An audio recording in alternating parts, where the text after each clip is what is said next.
Hi again, everybody. I'm Don Orsillo, and welcome to Red Sox Baseball. Well, today we found out about Kevin Youkilis. Certainly we knew the thumb was a serious situation for Youkilis. He traveled to Cleveland today to find out his fate. He will have season-ending surgery. As Terry Francona, his manager, explains, this was not a surprise for Kevin Youkilis. I think Youkilis pretty resolved to the fact that this is probably what was going to happen. Dr. Gill and Dr. Jupiter, there was actually multiple, and it was pretty consistent what they were telling him.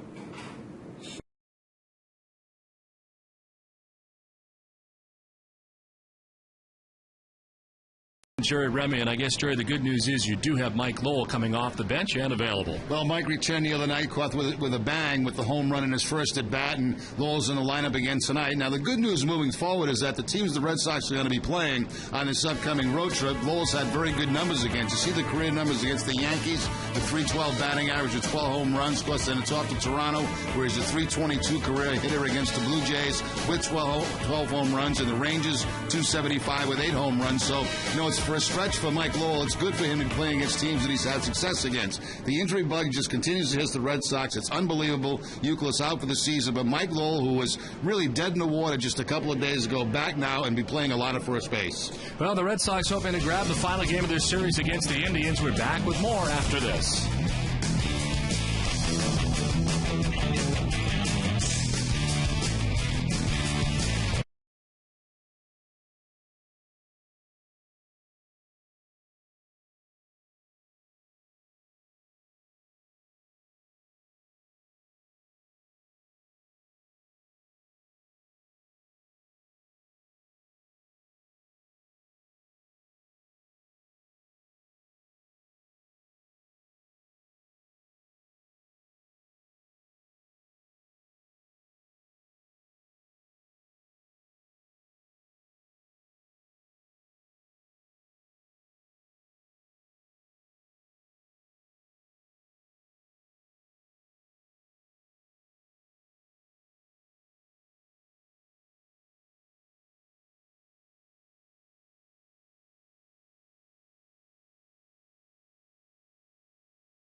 Last two decisions against the start in Game 4 of the series. The Cleveland Indians and the Boston Red Sox ready to go from Fenway.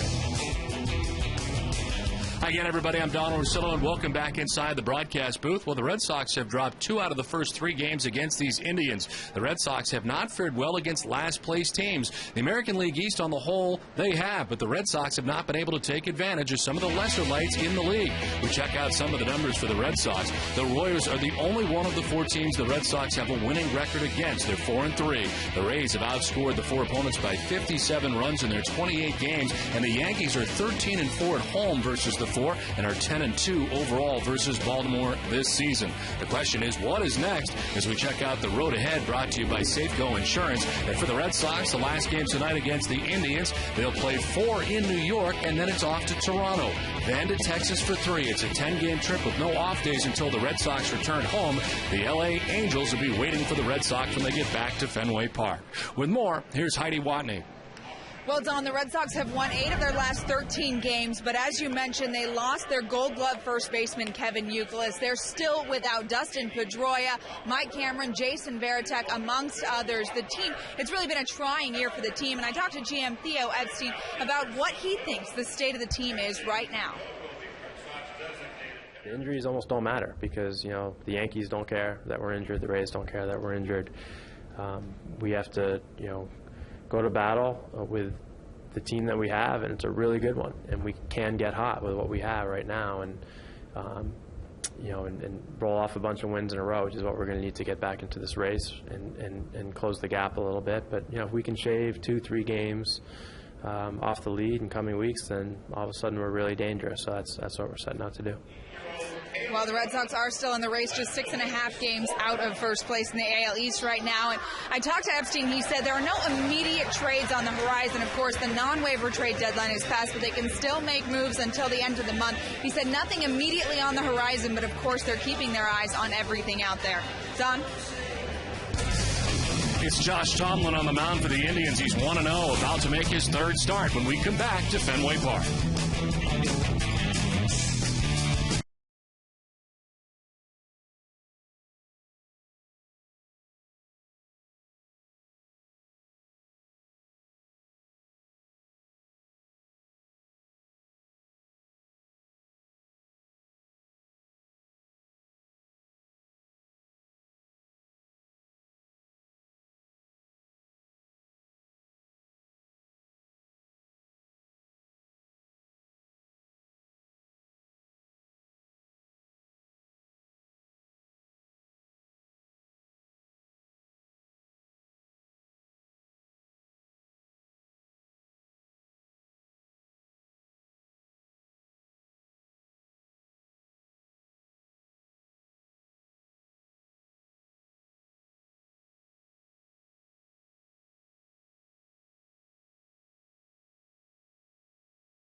But it has cleared as the Red Sox take the field tonight for the final game of the homestand.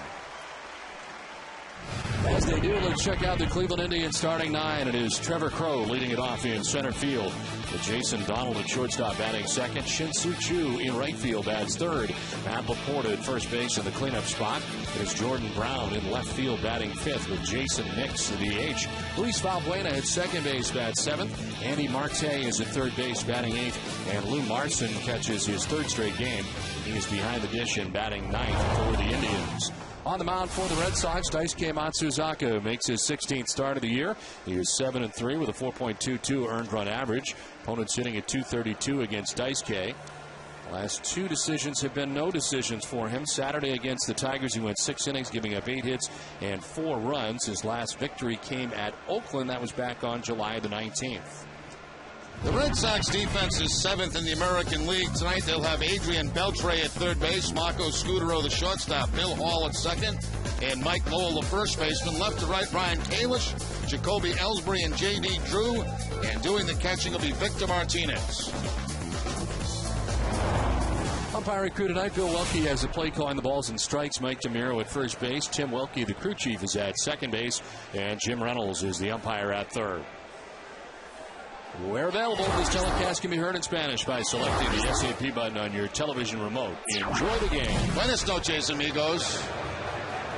And again, it is a little more comfortable than it was earlier today. It was very humid before the rains came. It's 78 degrees to begin the ball game. Feels like 81, and the breeze out to center field at 9 miles per hour.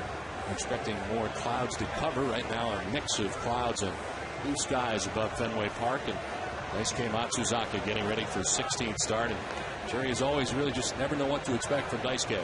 Well, the last couple of outings done, I thought he's had pretty good fastball, you know, and he's gone after guys with his fastball, used his breaking ball when he got ahead in the count, and his fastball has showed a little life to it. So let's see what he brings to the table here tonight against the Indians. He's always pitched well against Cleveland in his career. He is 3-1 with a 2.70 earned run average in his career against the Indians. Ready to work against Trevor CROWE. Stands in on the left side to get it started tonight.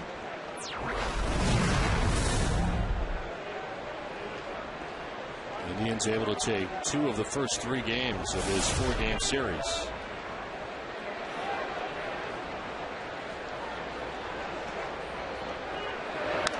CROWE, after that first pitch, fouls it straight back, and we are underway.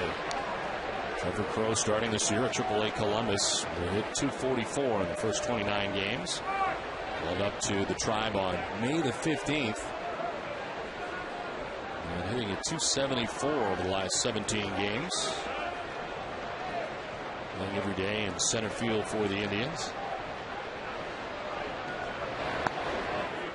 Daisuke misses inside. It's a ball and a strike. Only 5 of the batters in this young lineup tonight for the Indians have ever faced Daisuke Matsuzaka. Trevor CROWE 1 for 5 in his career against Daisuke.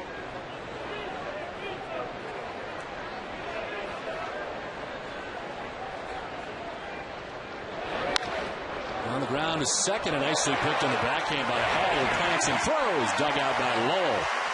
And they get Trevor CROWE for the first out. Sharply hit. Hall had to get to it quickly, and a low throw dug out by Mike Lowell at first base. Now the Red Sox had kind of a sloppy night defensively last night, but a fine play by Bill Hall will start this game off. Gets that glove low to the ground, works from the ground up, and retires CROWE at first base. Nice play there by Bill Hall, planting on that outfield grass, which might be a little bit slippery from all that rain you talked about that came down earlier.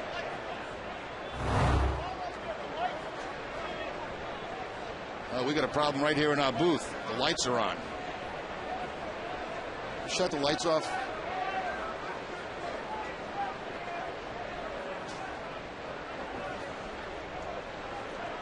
Now we can play. Ready to go? Yeah. We wrapped up the open, but apparently the open was not totally finished. We might be finished, though. Center fielder Jacoby Ellsbury looking back into this direction. And of course, the lights on back here. One out in the first inning. Jason Donald standing in on the right side. And a pitch low and away to the Indian shortstop. 264, 3 home runs, and 20 runs batted in.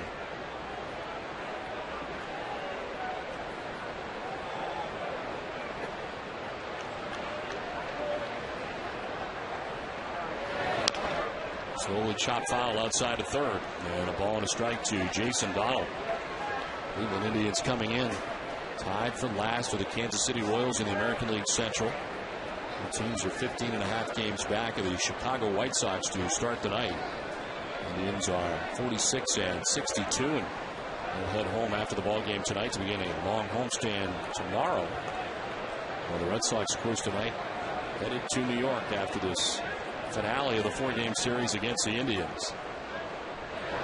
1-1 pitch is popped up foul off to the right and out of play, and it's 1-2. Red Sox play here tonight. Yankees had the day off today, and that was after playing an afternoon game yesterday. That's almost like having 2 days off. Kind of nice.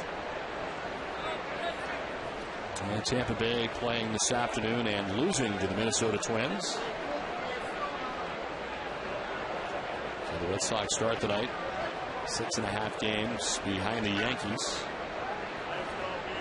And 5 games back at the wild card spot, and Tampa Bay is a 1-2. Swing and a miss. Strikes out Donald. First K of the night for Matsuzaka. 2 down. Daisuke challenging Donald with his fastball. Fastball away, no contact. Matsuzaka had 5 strikeouts in his last outing. His high in the season is 9. He did that against the Toronto Blue Jays. Well, the key matchup is brought to you by New England Honda dealers. Shin-Soo Choo against Daisuke Matsuzaka, just 1 for 7. 3 strikeouts for Shin-Soo Choo, who had very good success in his career against Josh Beckett, but not so much against Matsuzaka. Daisuke going to work on the bottom of his cleats on the back side of the mound as he gets ready to deal with Choo.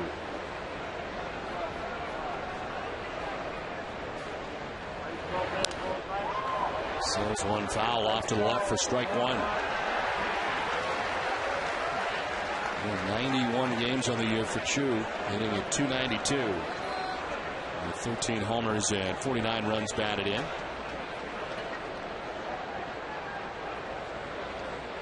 Spent time on the DL with a right thumb sprain activated on July the 23rd. And 1 pitch inside. It's 1-1.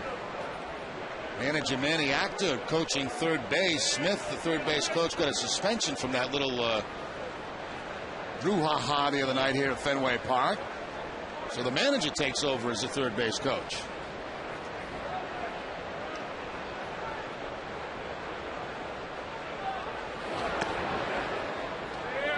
Inside ball 2-1.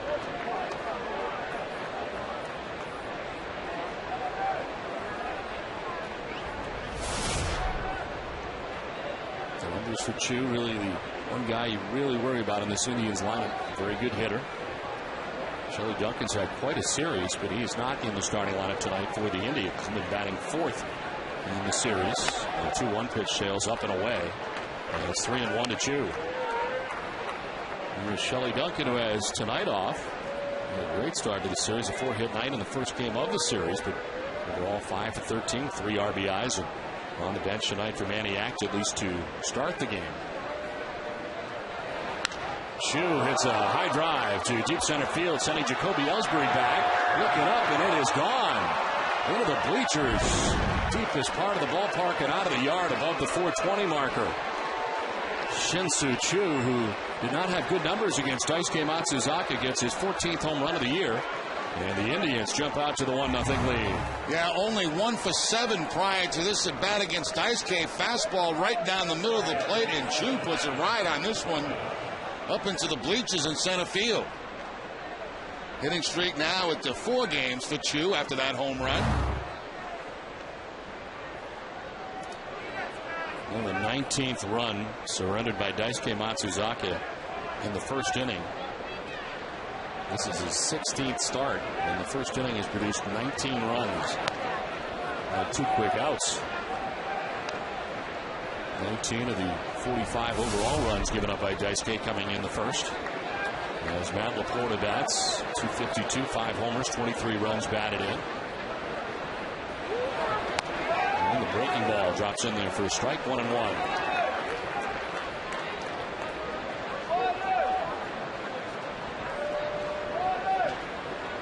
42% of the runs allowed by Daisuke Matsuzaka coming in the first inning.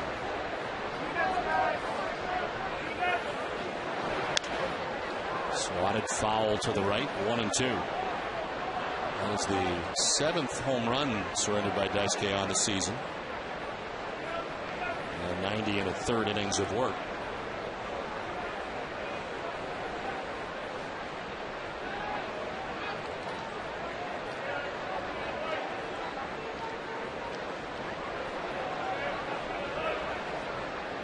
One-two pitch to Matt LaPorta. Swing and a miss, gets it by him at 95. But a home run for Chin-Soo Choo has the Indians on top 1-0.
Choo, who's hit a solo shot and put the Indians on top 1-0.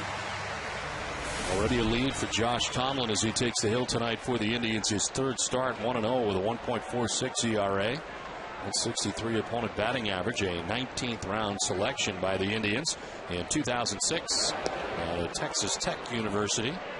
He's 25 years old and no decision last time out against the Toronto Blue Jays. In 5 1/3, giving up just 1 run, struck out 5. Jacoby Ellsbury leading off for the second straight night, and it's a fly ball to center field right at TREVOR CROWE, and makes the catch for the first out in the bottom of the first inning. Let's check out the starting lineup for the Red Sox, brought to you by New England Chevy Dealers. Ellsbury leading off in center with Marco Scutaro at shortstop. David Ortiz is the DH with Victor Martinez doing the catching as J.D. Drew in right field. Adrian Beltre at third base. Mike Lowell is at first base. Ryan Kalish in left. And Bill Hall gets to start at second base. He bats ninth. So 1 out here in the bottom of the first inning, and here is Marco Scutaro. First did the bulk of the leading off for the Red Sox in the absence of Jacoby Ellsbury. 94 games as the leadoff hitter for the Red Sox in the absence of Ellsbury. Slides into the 2 spot for the second straight night. Last night was 0 for 4. And a quiet series so far. He's 2 for 13. Quickly down on the count, 0-2. 2 different types of fastballs from Tomlin, a straight fastball and a cut fastball. The last one was a cutter.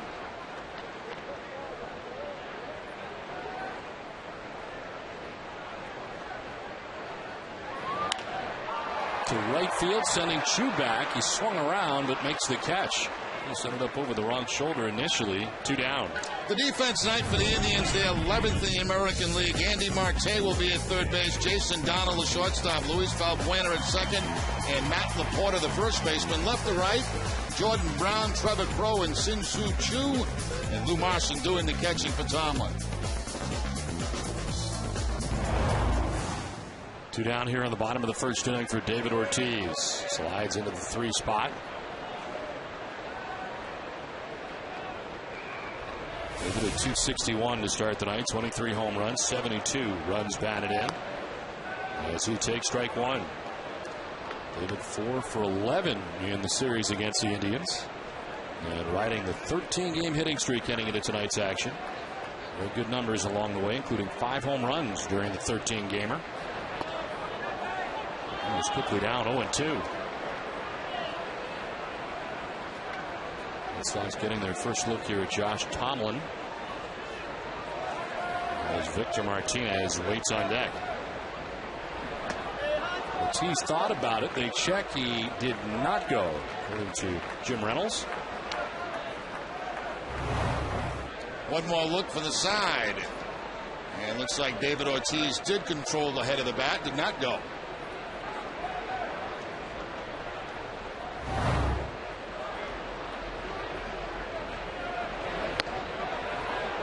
Just inside. It's 2-2.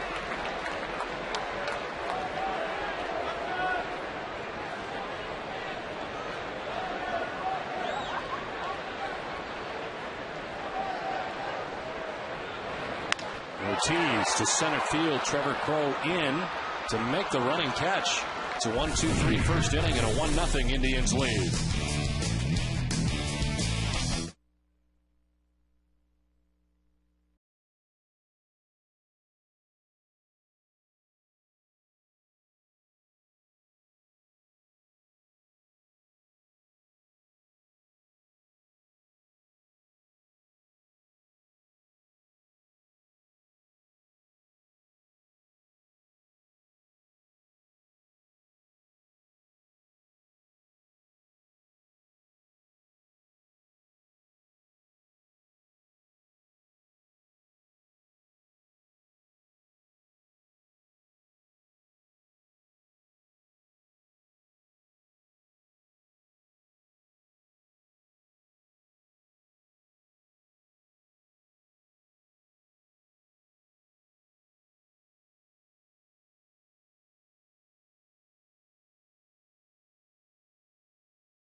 The 9th annual WEI Ness and Jimmy Fund Radio Telethon. We will auction off one-of-a-kind packages, including a spot at the David Ortiz Celebrity Golf Classic.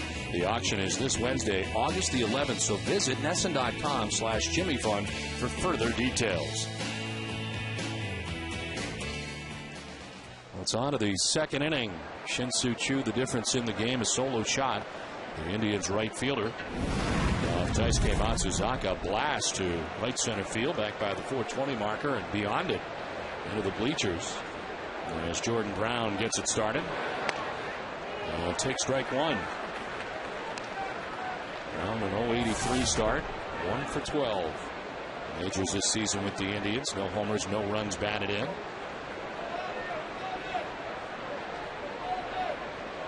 Spent the entire year at AAA Columbus prior to his recall, the trade deadline day, July 31st. And sends one through the right side into right field, a base hit. Leadoff single for Jordan Brown to get things started for the Indians. Now, Brown, one of those guys that has never faced Daisuke, but he gets the fastball inside and down, and hits that top spin ground ball quickly past Bill Hall at second base.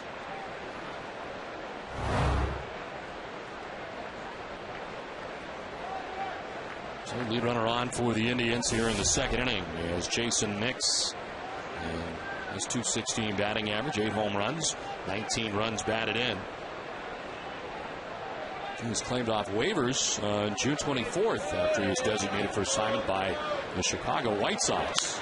There's a double play ball to short. Scudero to second for one, on to first for 2. Sharply hit and easily turned by Boston. 2 down in the second inning. Scudero with the underhand flip to Bill Hall at second base. That's one, as a second baseman, you know exactly where it's going to be. And you can come charging across the bag.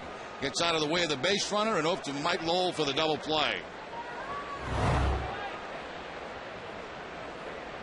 Very few times when a shortstop gives you an underhand flip at second base, it's an errant throw, so you can pretty much cheat and come across that bag and charge as hard as possible.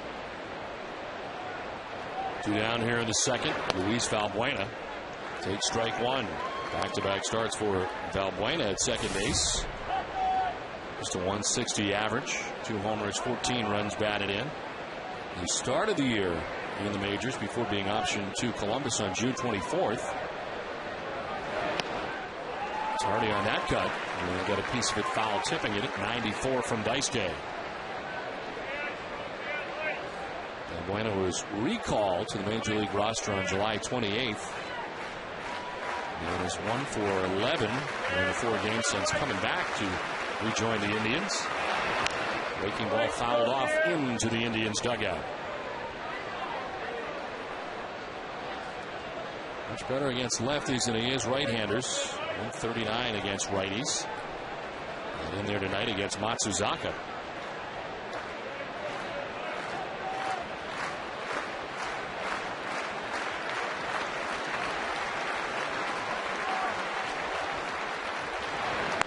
The 2-pitch is the fastball outside. Daisuke has been operating at 95 at times here tonight. At least with that 95-mile-an-hour offering.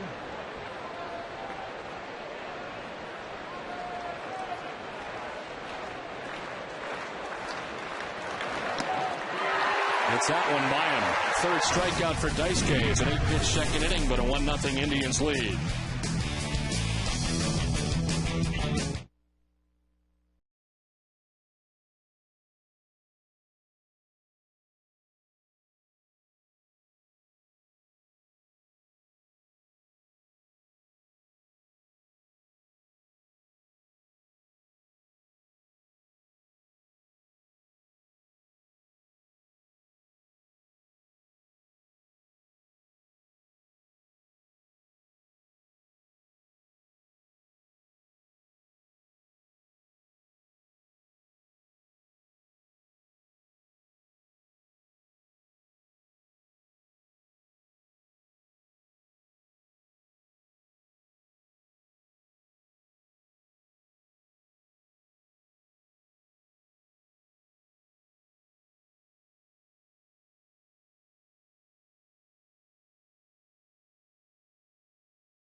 Covidien, a global healthcare products company, is a proud sponsor of the Red Sox Foundation, helping to address health needs in our communities. Second inning back at Fenway Park. It's a 1-0 Indians lead. Red Sox went down in order in the first inning on 10 pitches. It is Victor Martinez, the former Indian, to lead it off. J.D. Drew and then Adrian Beltre here in the second.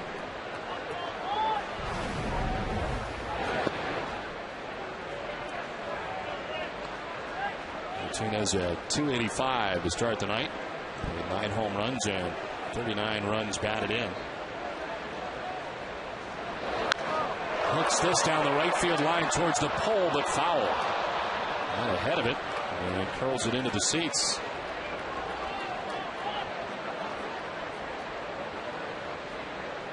And Victor Martinez has hit safely in 9 of 11 career games against his old team. And hitting at .324 against the Indians. The only organization he knew prior to coming to the Red Sox at the trade deadline last year. Look at the numbers in the 11 games against the Indians.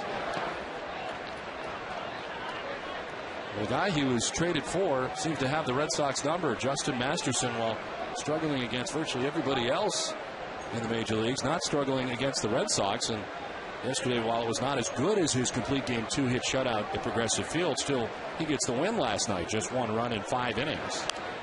And only his 4th win of the year makes him 4-10, but he pitches well against the Red Sox. Dropping down with that sinking fastball and his slider. Basically 2 pitches, getting it done against the Red Sox twice this year.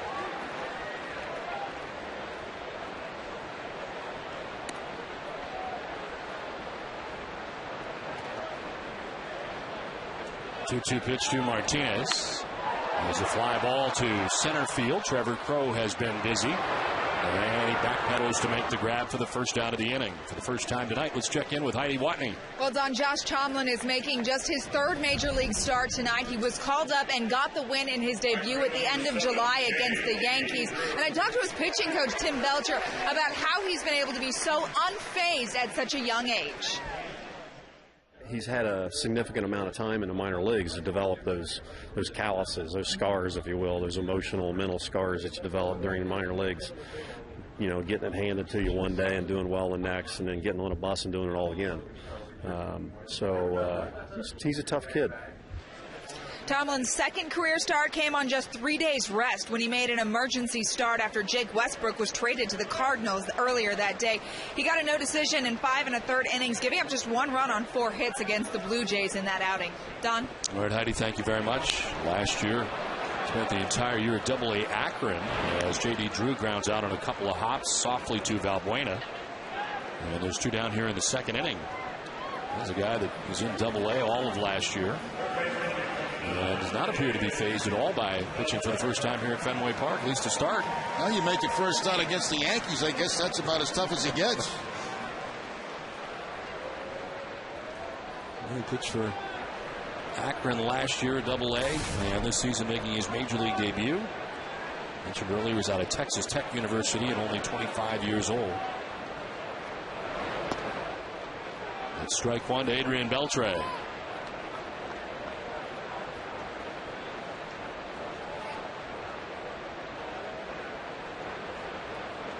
When the Indians get home, they'll be hosting the Orioles.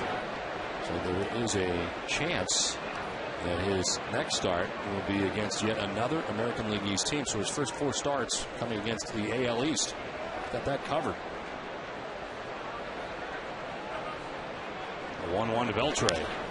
There's a fly ball to center field. Trevor CROWE has got tons of practice in this game already. This will be his 4th putout, and it's a 1-2-3 2nd inning. 1-0 Indians through 2.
CVS Pharmacy is the official pharmacy of the Boston Red Sox.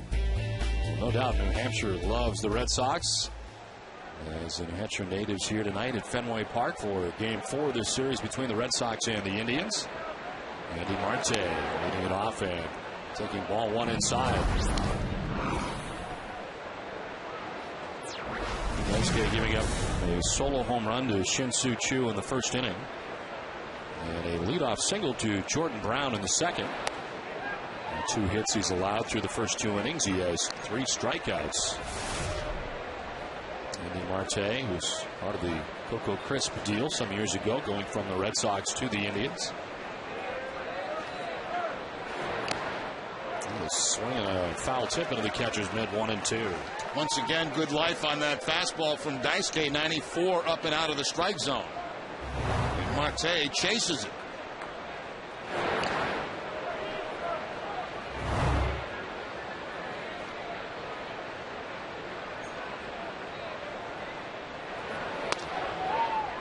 Marte was technically a paper deal. Really never did play for the Red Sox. He ended up being traded in the offseason for Edgar Renteria.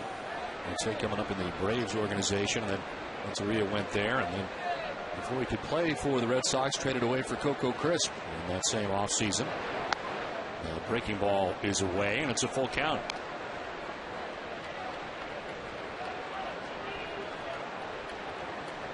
Marte now, Marson next. 8-9 batters. First here for Daisuke in the third inning. His 30th pitch of the night. And it's ball 4. Lead-off walk for Marte. First walk given up by Daisuke tonight.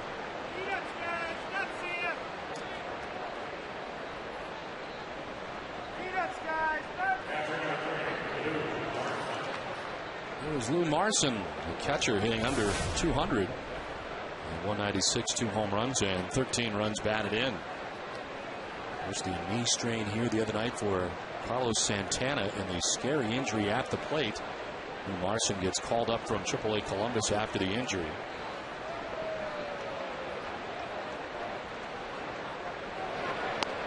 And he started every game since, as it's in there for a strike to Marson.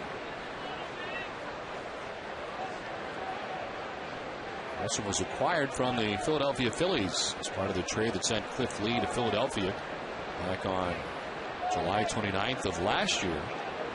And this year in 47 games, hitting at 196 for the Indians. And it's on the ground and a fair ball. Beltre will go to second base for the lead runner, and they do not get Marson at first base. Not run terribly well, and they almost had a chance, even with that bounding ball, not hit that hard down the third base line, but they do get the lead runner in Marte. Yeah, the speed of the baseball, and also where Beltre had to make the play in foul territory. It's amazing he was this close at first base. Not missing the double play by very much. Red Sox defense turned to double play in the second inning. Not this time. And it's Marson at first with 1 away for Trevor CROWE. Headed out to second base in the first inning, 0 for 1.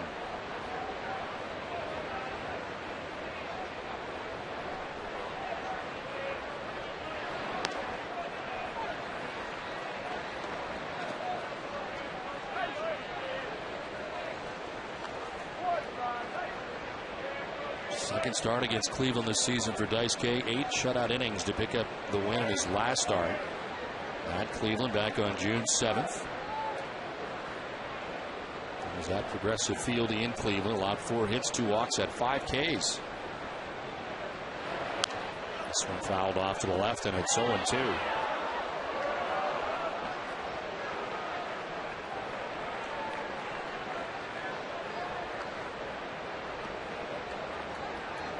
He's been very well supported by the Red Sox offense.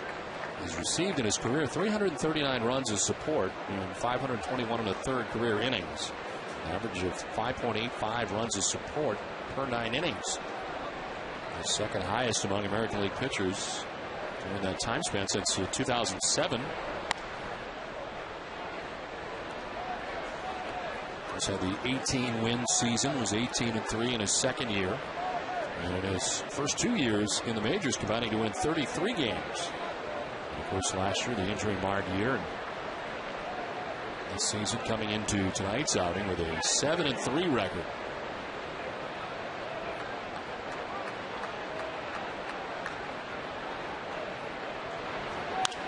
CROWE slaps it foul, and it hangs in 1-2.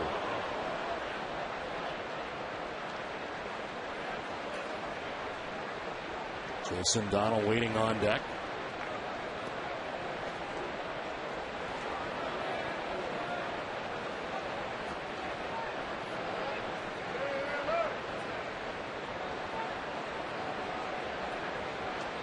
He's limited opponents to 3 earned runs or less in 9 of his last 11 starts. He's going to have a run here in 2 1/3 innings so far.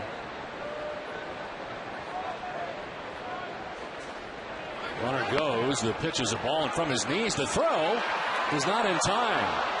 Lou MARSON with a head-first slide and a stolen base. Victor Martinez throwing from his knees.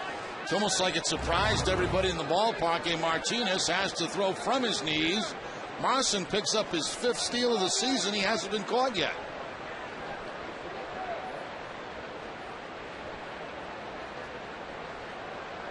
After watching it all the way, but not there in time.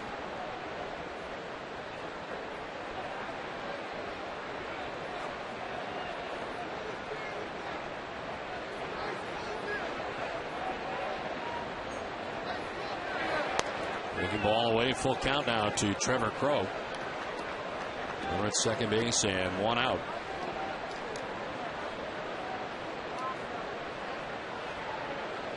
Let's get in like the baseball, so Bill Welke will get him a new one.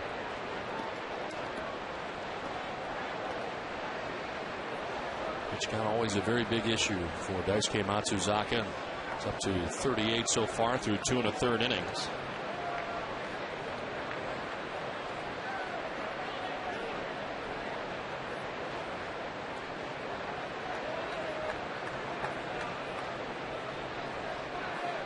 Got the right guy up right now to the Indians with 1 out and MARSON at second base.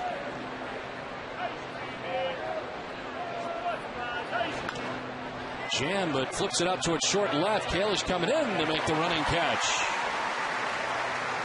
Muscled it out to left field, and Kalish makes the grab as MARSON's back to the bag at second. Well, tonight's Cabot would stage legendary performances by Tom Glavine. On this date in 2007 at Wrigley Field, Glavine became the 23rd player and only the 5th left-hander in Major League Baseball history to win 300 games. The Billerica, Mass native, finished his 22-year career the following season at the age of 42.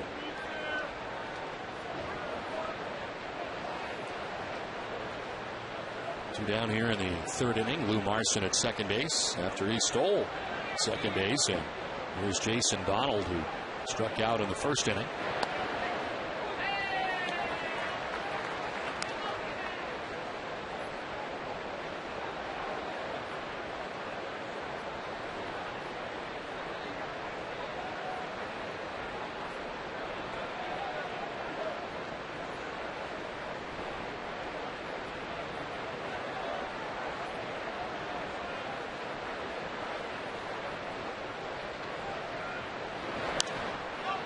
It off to the right. Daisuke is ahead 0-2. He's had a good fastball tonight, 94, 95. Yeah, he's been very aggressive with it, too, throwing it to the majority of the time so far in this game.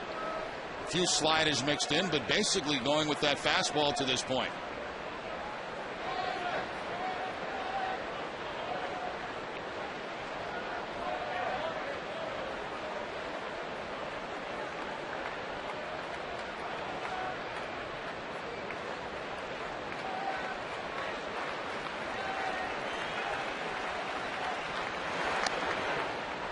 Up and away, and it's 1-2. Red Sox with a losing record so far this year against the Indians. They're 3-4 against Cleveland. Red Sox have taken each of the last 3 season series against the Indians. And then last night, tough night for Lester, just the 5 innings, 4 runs. As the Indians able to come away with a 9-1 victory. Lester took the loss.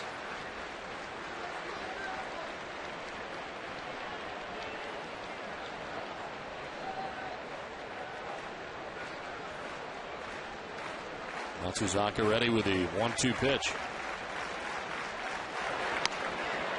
Just missing. Thought they had him. It's 2-2. I thought they had him too. A cut fastball from Matsuzaka. Let's see what the Amica pitch zone says. Says, see you later. Milwaukee with the plate tonight, calling the balls or strikes.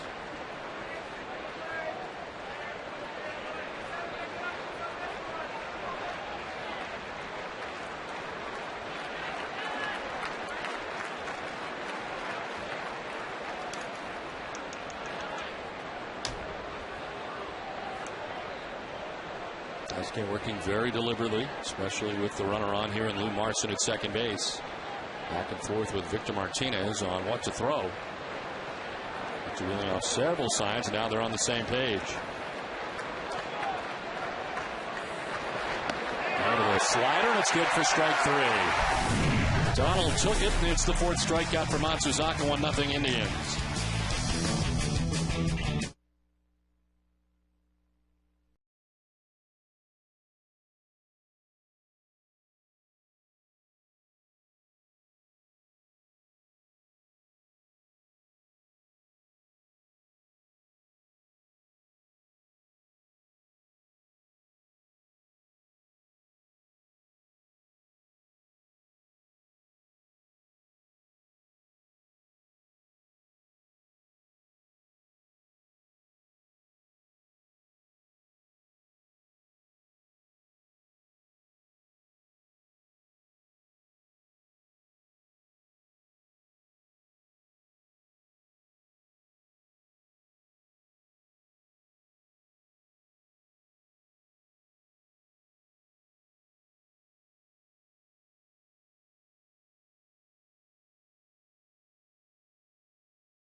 One nothing Indians on top as the SBLI no-nonsense decision of the series is the decision by the Red Sox on Tuesday to activate Mike Lowell.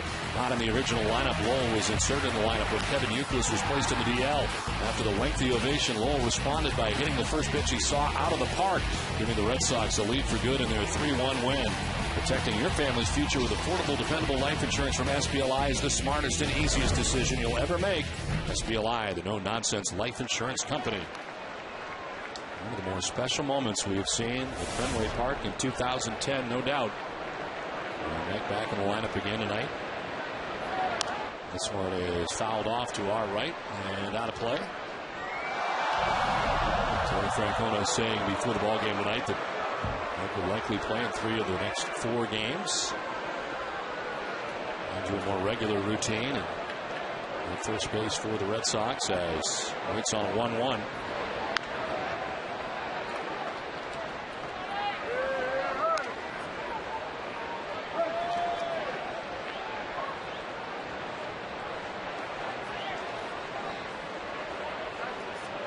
News coming down today, Kevin Youkilis lost for the season.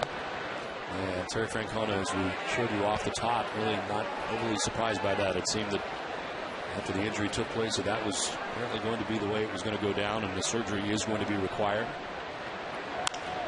To center field, Trevor CROWE goes back to make the catch. A late reaction, but he recovers as we send it down to Heidi. Well, Don, now that Kevin Youkilis is out, Mike Lowell is going to be playing a lot more of first base. Terry Francona said he'll probably play 4 of the next 5 games. In fact, I talked to Lowell about the differences between playing first base and third base. first and third are very similar in the sense of it is reactionary. You have 1 or 2 steps to make a play, and that's good for me. If I had to run and go get it, there might be a problem. But I think the big adjustment is the topspin is coming from left-handers versus right-handers, playing over at first. And, that ball, I mean, it ended up looking great. I think it just took a little tricky hop once it kicked up. And once I got it, I just was thinking, get to the bag, get to the bag, get to the bag. I probably have more time than I think, but that's part of the adjustment that I need to make. Now, Lowell said it's been really a roller coaster of emotions for him this year, but the biggest thing was he didn't want to leave the Red Sox. He says everyone is a winner now, that he gets to stay here, and he also is going to get to play much more. Don? All right, Heidi, thank you very much. And the play he was talking about the other night here on Tuesday night, and the reactions he's got to make down at first base, very similar to third, but very different. He's talking about the topspin. Exactly, the top-spin ground ball coming from the left-handed hitter instead of the opposite side of the field, where you get those top-spin ground balls from right-handed hitters. And plus, Lowell had time to get to the bag, but he didn't realize how much time, and ended up diving for it. So those are all things that you got to learn. Nobody saw that ball except you, Don. I was. Lou Marson gave up awfully quickly on that foul ball in behind home plate. He may not have seen it. Not at all. It's that time of night here at Fenway Park. Well, he couldn't have caught it because it ended up landing on the screen by about a foot, but he didn't even think about it. Twilight time at Fenway Park here as the Red Sox and Indians play in the third. And a swing and a miss as Josh Tomlin is off to quite a start. He's retired the first 8 Red Sox he's faced in the game. Other things for Mike Lowell at first base, the 3-6-3 double play, where to be in cutoff positions on, base hits to right field, different things like that that'll take some adjusting. Well, that's the thing. I mean, I think everybody thought, well, now you're just going to put him in there and slide him in. Well, he hasn't played a lot of first base in his career. No, and it's not easy to switch positions. It's we've been. When you look at Kevin Youkilis over the years going from third to first, back to third, that's very unusual to see a guy play that good at both spots. I mean, it's not an easy adjustment to switch to any position. Tonight, just the 6th start for Lowell at first base. First strikeout for Tomlin against Hall. It's 1-0 Indians.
Sundays at the pool at the MGM Grand at Foxwoods, presented by Mood Swing 360.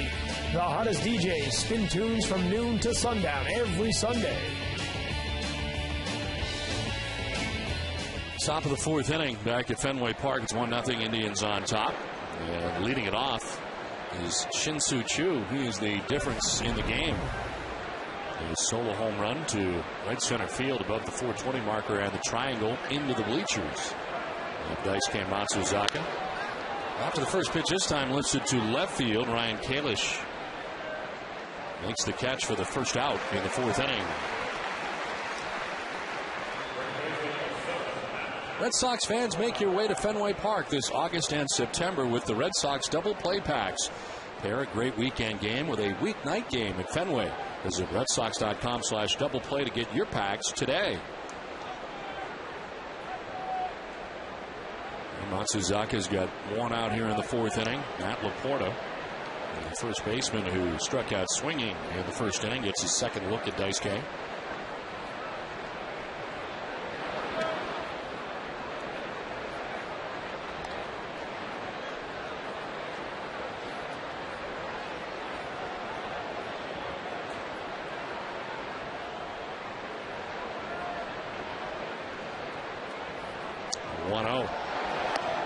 Outside 2-0. The league leaders are brought to you by Olympia Sports, the official sporting goods retailer, the New England Sports Network. I told you with all the trades for the Indians, 4 trades at the deadline. They are now the youngest team, average age of 25.8 in the majors. Only 2 players over 30 on the active roster. And really only 1 now because Travis Hafner is on the DL. There's Mark Shapiro, the general manager of the Cleveland Indians. There are 10 players on his roster that are 25 or younger. And again, the Indians are in that rebuilding mode, seemingly again. There is a 4-pitch walk to Matt LaPorta in the second free pass given up by Daisuke. He walked Andy Marte to begin things in the 3rd. Now a 1-out walk here in the 4th. Looking behind home plate, nice to see Bob Lobel at the ball game here tonight. Bob has been struggling with some back issues and leg issues. And why can't we get sportscasters like that? Nice to see you, Bob. Well, that's good.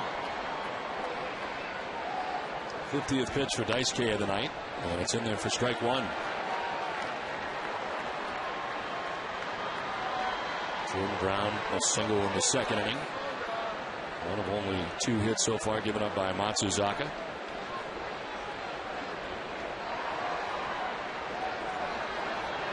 Short lead at first base for LaPorta. And a foul off to the left. We're here at Fenway Park in Boston. Don Orsillo with Jerry Remy and Heidi Watney. Bringing you Red Sox baseball in high definition on NESN. Coordinating producer of Red Sox baseball is Russ Kent. Senior coordinating director is Michael Narachi. Associate producer is Jim White. Production assistant Kate Galden. And NESN's executive producer is Joel Feld. 1 out, 1 on in the Indians' 4th inning. Cleveland on top 1-0. And it's outside, ball 1. The Indians have taken 2 of the first 3 games of this 4-game series, and the Red Sox start the night 6.5 games back of the AL East leading New York Yankees, who are idle today. Tampa Bay has lost today 8-6 to the Minnesota Twins. So the Red Sox 5 games out of a wild card spot. 1-2 sliced foul.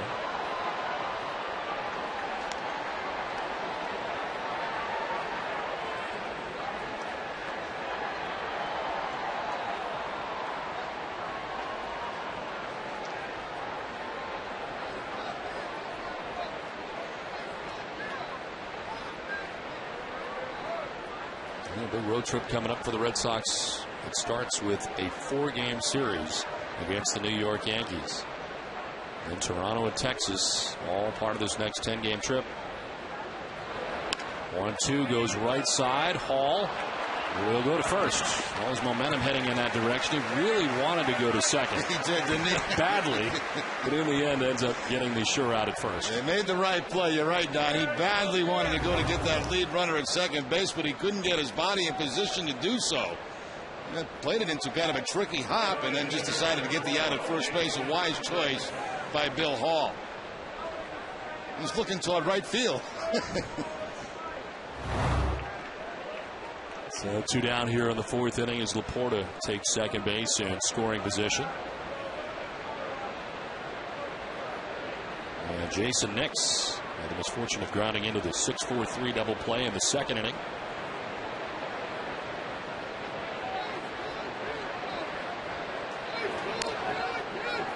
SK has been operating at 95 for much of the night. Gets that one fouled off.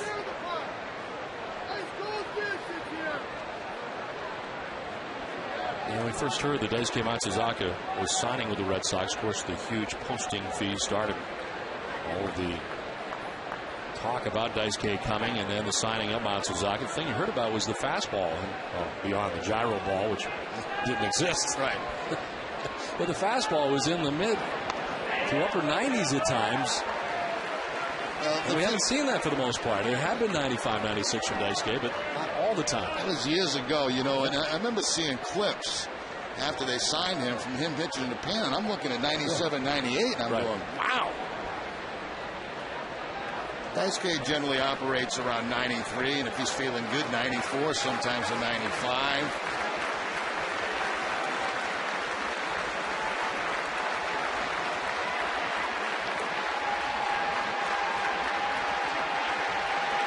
No 2 is fouled off to the right. And hangs it 0-2.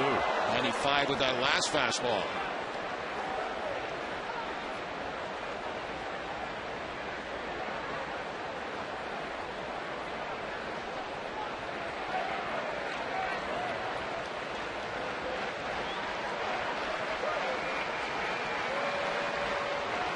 Two outs, Matt LAPORTA at second base. And Jason Nix down to the count 0-2. Matsuzaka with 4 strikeouts through 3 2/3.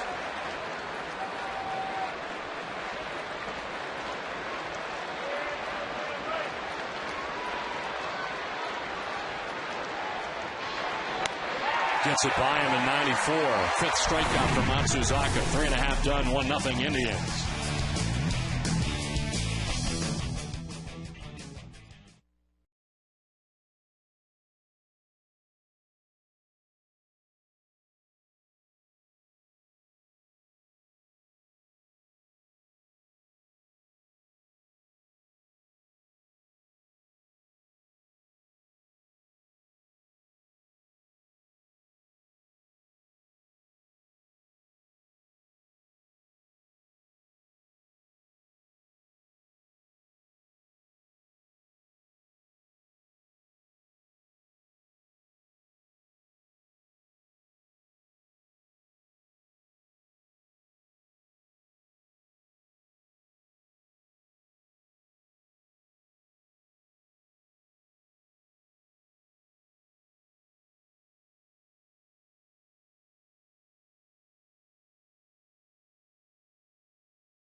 One nothing, the Indians on top. A very happy 21st birthday to Jordan Richardson from Joe Marie. It was Jordan's mom.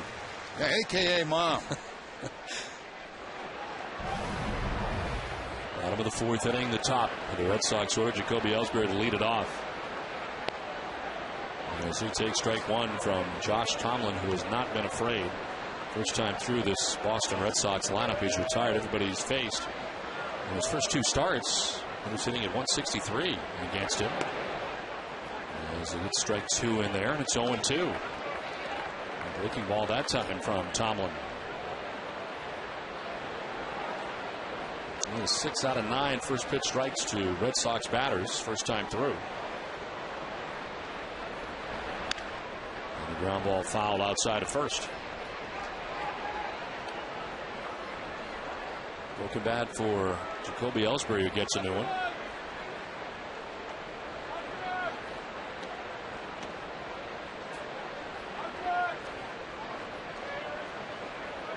Scudero waiting on deck, and then we'll see David Ortiz. We're in the bottom of the 4th inning.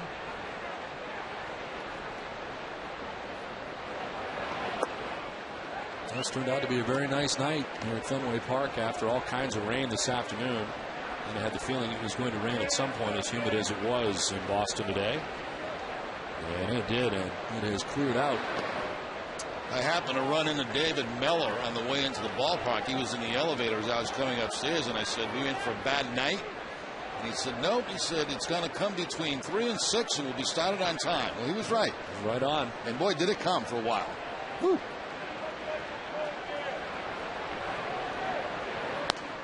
2-2 is up and away, and a full count as Tomlin had been ahead 0-2. Interesting to see what adjustments the Red Sox batters were able to make here second time through against a guy they've not seen.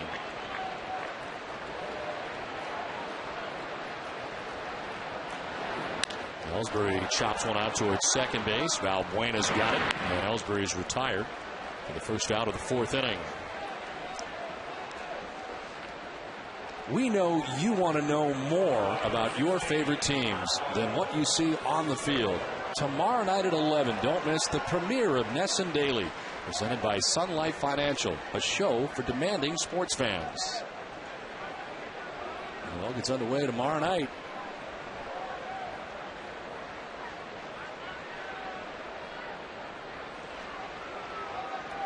One out here in the 4th inning. Marco Scudero takes a pitch high. It's a nice night to debut because you got the Red Sox Yankees, you got the post-game show, then you go right into the news show. Perfect timing, really. Perfect timing.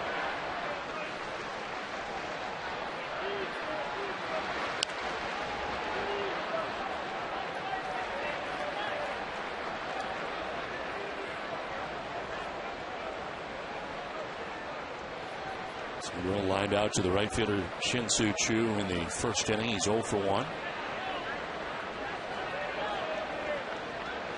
6 fly ball outs for Tomlin. As this is a fair ball. Picks off the boxes. And to Brown in left. And Marco Scudero is the first base runner of the night for the Red Sox. It's a base hit after Josh Tomlin had retired the first 10 Red Sox he faced tonight. Now, second time through the lineup now for the Red Sox against a guy they don't know very much about. And that time, Marco Scudero took an inside fastball and hooked it right over that third base bag. Again, another ball bouncing out to that left fielder off that carom. That's going to hold Scudero to the single.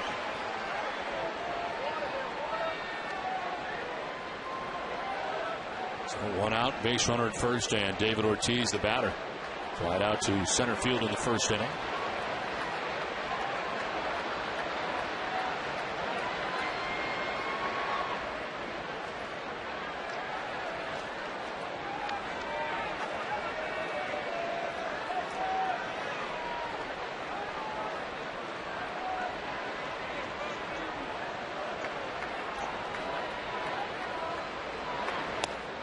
Ortiz able to hold back, and it is ball 1. And in between innings, we'll have a chat with Terry Francona. You'll hear it when we come back for the 5th inning. Talking with the manager tonight. One of Nesson's special access.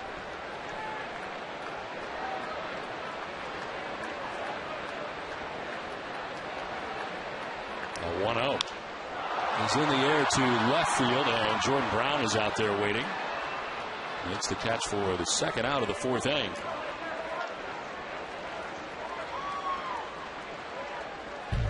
Red Sox baseball on Nesson is brought to you in part by Eastern Bank, the official bank of the Red Sox television network. Eastern Bank, the best team in banking.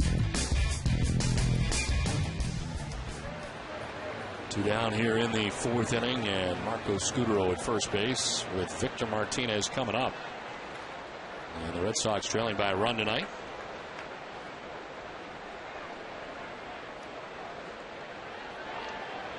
Third start for Victor Martinez in the cleanup spot in the Red Sox order after Kevin Youkilis had started 91 times in this capacity.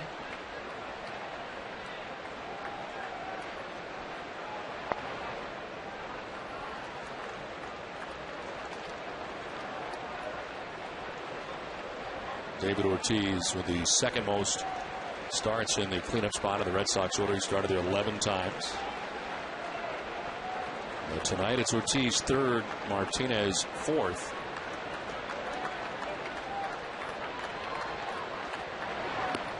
The 1-0 misses for ball two, 2-0.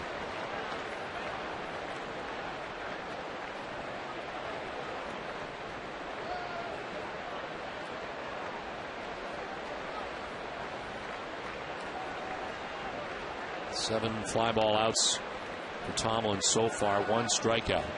He's got two down here in the fourth inning with Scudero at first base.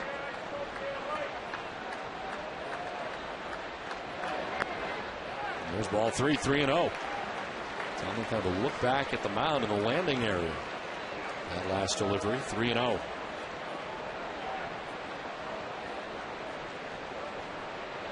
It's possible Victor could have the green light here, 3 balls and no strikes.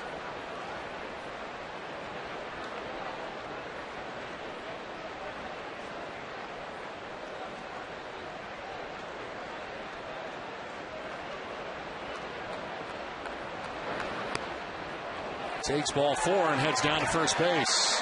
First walk allowed by Tomlin.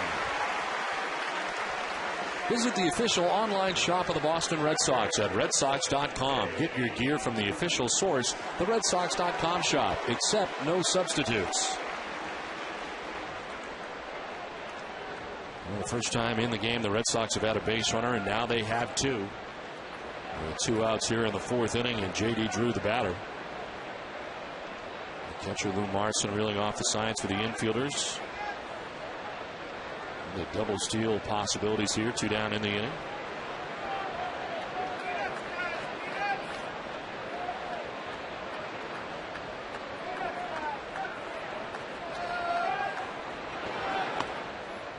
Drew takes ball 1. J.D. grounded out to the second baseman, Luis Valbuena, in the second inning.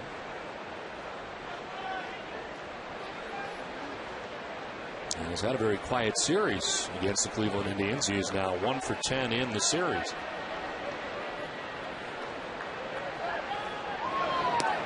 And 50th pitch of the night for Tomlin is a strike, and it's 1-1.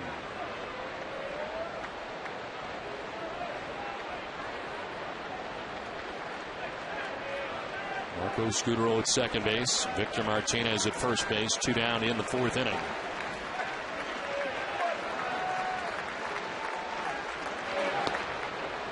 Outside for ball 2. Tim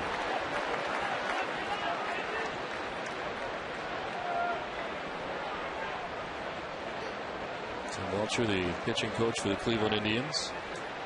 I'm excited about young Josh Tomlin, who's 25-year-old right-hander on the mound.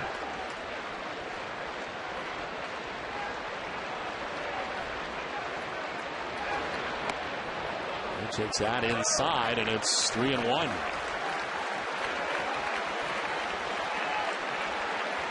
Has not been as sharp out of the stretch so far, as Adrian Beltre waits on deck.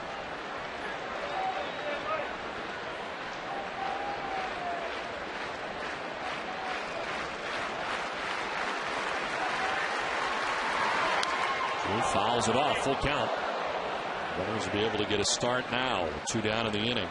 Good 3-1 rip there by J.D. Drew. Got the fastball, got it down the middle of the plate, had a good swing at it, just fouled it straight back. J.D. was looking to make it a 2-1 ball game on that swing, a 3-1 ball game, excuse me.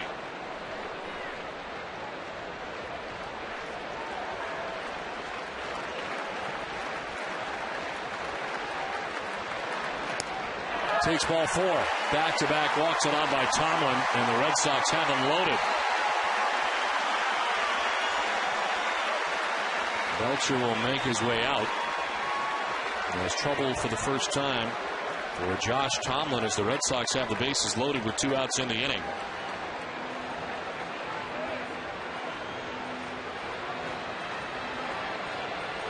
Well, we have a moment. I want to remind you that this week, Eddie Watney comes to you from LeLacheur Park, home of the Lowell Spinners. This week's lineup on the Ultimate Red Sox Show, presented by Arbella Insurance, Sunday at 1 o'clock. And Tomlin, who began his outing tonight by retiring the first 10 Red Sox he faced. A different second time through, a single and a pair of walks here back-to-back with 2 outs in the inning. And a chance here for Adrian Beltre to do some damage with the Red Sox down 1-0.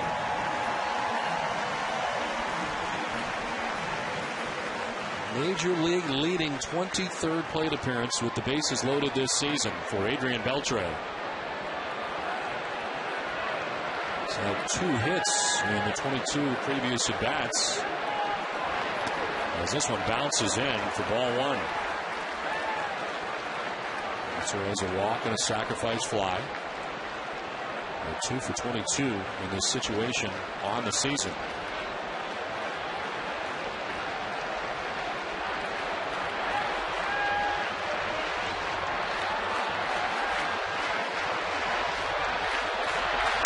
Beltre, high drive, deep left center field.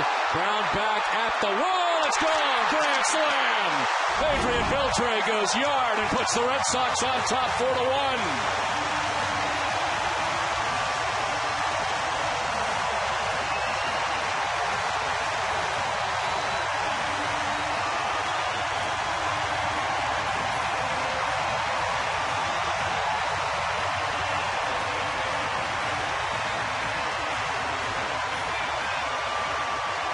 Beltre picks up number 20 on the season, and it's a big one. 75 RBI now for Adrian Beltre, and don't touch his head. Martinez already did. He's got his helmet on.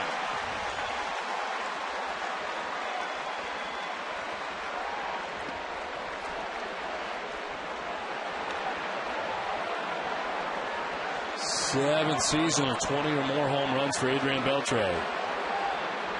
And the slam here puts the Red Sox on top 4-1. Take another look at the pitch. It's supposed to be a fastball away. It stays middle, and Beltre with the blast.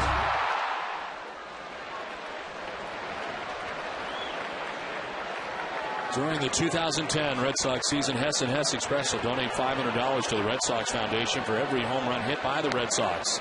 Hess and Hess Express committed to helping the cause. Now watch Victor. Watch Victor. Helmet off. Even after a grand slam, he goes after him. Strike 3 call to Mike Lowell, who strikes out to end the inning. We'll talk to Terry Francona when we come back. 4-1, Red Sox on top.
Beltre. And the Red Sox on top 4-1 now. Beltre's 20th home run of the year, and Red Sox could do nothing with Tomlin in the beginning of this game. And this blast puts him on top by 3 runs.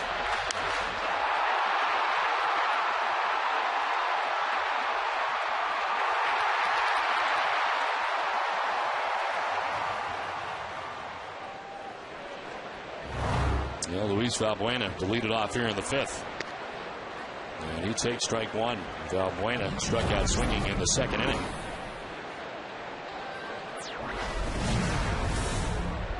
This will be the 60th pitch for Daisuke. He's now got a 3-run lead to work with here in the 5th.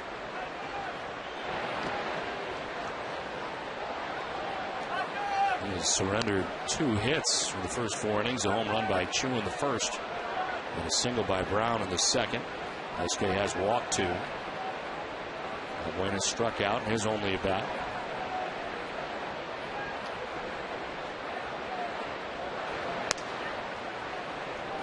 Outside ball 2, 2-1. Daisuke would like to have a nice 1-2-3 inning, get the Red Sox back at the plate as soon as possible.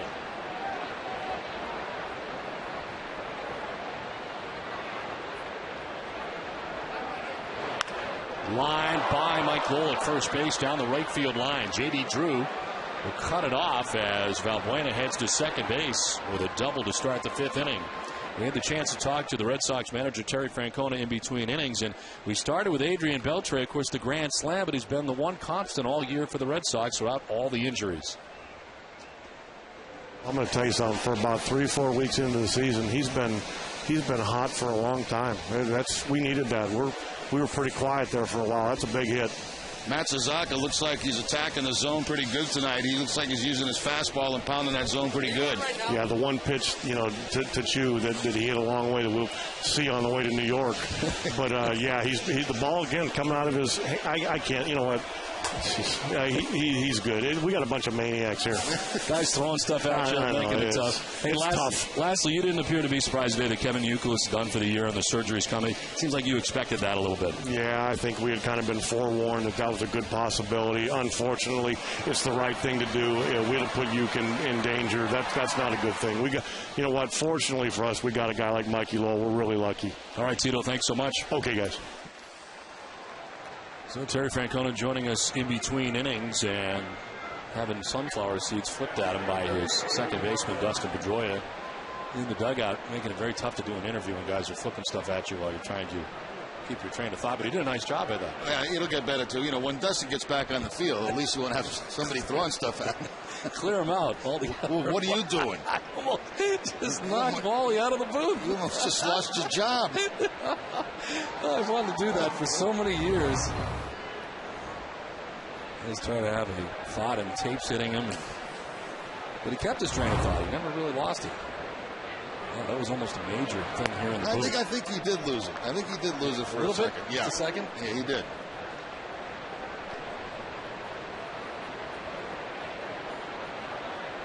Now, how would you have felt, Don, if you'd have knocked Walter right out of the booth? To be honest, I don't know. Kind of always wanted to do it. The 1-0. His ball 2-2-0. I meant to show you what happened, and I knocked him, and he went forward, but I saved his life because he was about to fall out. Yeah, he also broke his chair. Did I? Yeah, see? Oh, jeez. Now, you got little children around all watching the game saying that you kind of wish that he would have gone. It's 8:30. It's just that he never talks to me. He only talks to you. I mean, this is a you and Wally thing. It's not really a me and Wally thing. You wouldn't want to hear what he has to say anyway. This is softly chopped. Daisuke looks to run it back at third and then fires to first for the out. Throw a little bit off the mark and Lowe had to go down to get it, but he gets it. And there's 2 down. Valbuena still at third. Little check of third base from Matsuzaka on that little tap back toward the mound. Then the throw to first base. Lowell has to make a stretch for it. There's the backhanded play, the check of third, and then the throw to first to get the out.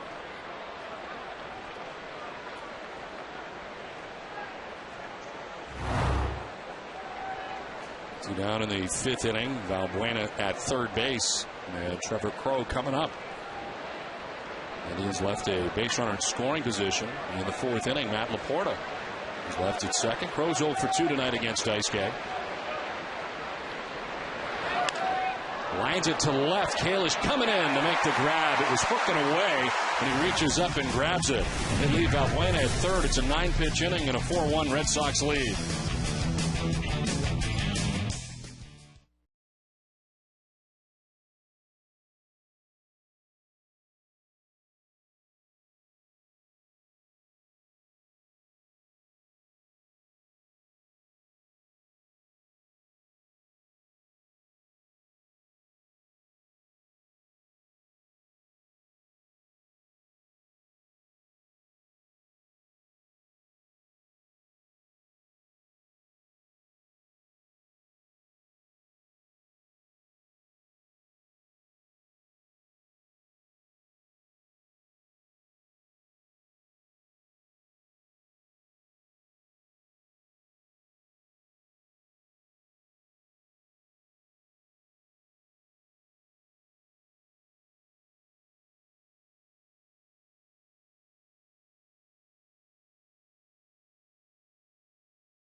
Eastern Bank, the best team in banking. Ryan Kalish in the line drive single into right center field on the first pitch he sees from Josh Tomlin to open up the fifth inning. And what a difference his second time through against Tomlin has made for the Red Sox batters. Kalish is now 8 for his last 16. As he takes a high fastball that's up and away and hooks it up the middle for the base hit. Lead runner on here for the Red Sox in the fifth inning for the first time tonight. And the number 9 man, Bill Hall, bats. He struck out in the third inning.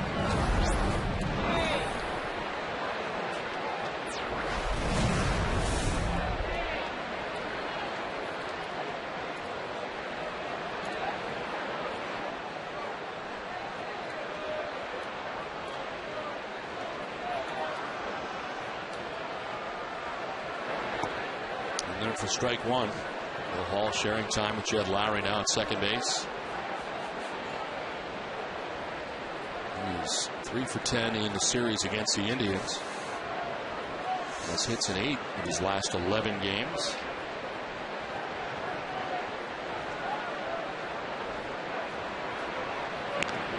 And back to the bag is Kalish at first.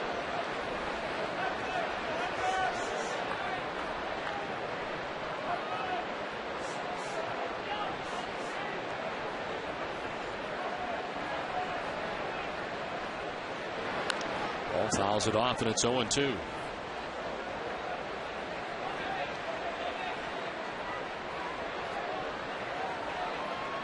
Tomlin started the night by retiring the first 10 Red Sox he faced in the game. Marco Scudero gets it started with a single in the fourth. He goes second out of that inning, but then walk back-to-back batters, Martinez and Drew. And then the grand slam by Adrian Beltre. He struck out Mike Lowell to conclude the fourth inning.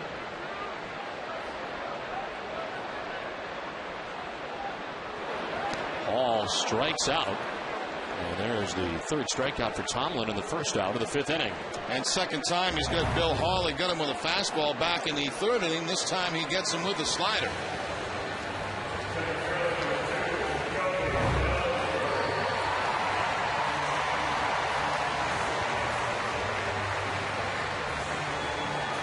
One out. Kalish at first base. Top of the order, Jacoby Ellsbury.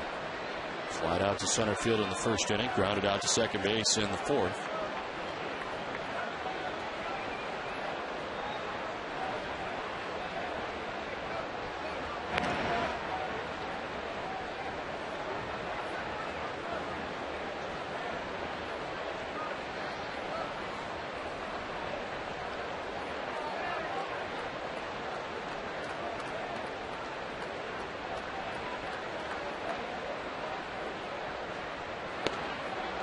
Where he takes the high strike, and it's 0-1. Well, time now for tonight's AT&T trivia question. During the 2008-2009 seasons, who were the only two players to have more than 100 stolen bases? The answer for you a little bit later.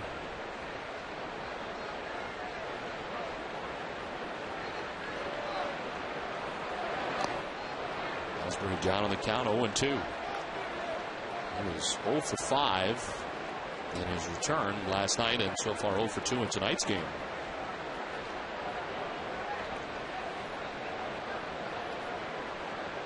Bats with Marco Scutaro on deck, one out. Ryan Kalish at first base.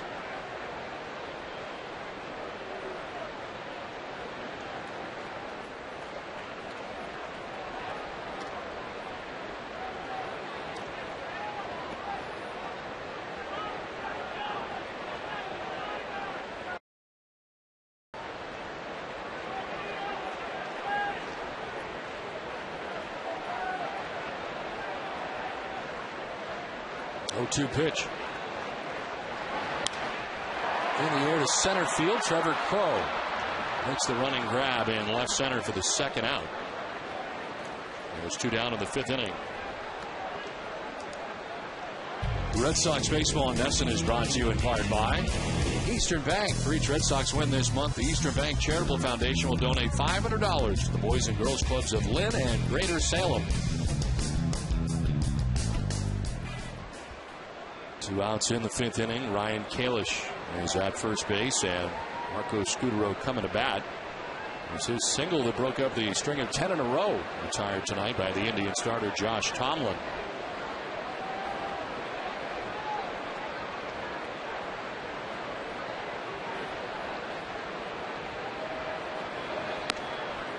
Outside, ball one.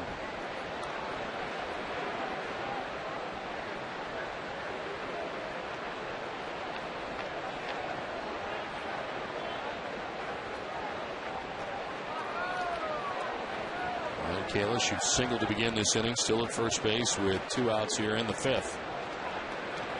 Check on him again. Yeah, if there's a time for Kalish to steal, it would be now. You know, you've got Scutaro up at the plate. If he's safe at second, he's in scoring position. If not, you have Scutaro leading off the inning in front of Big Poppy.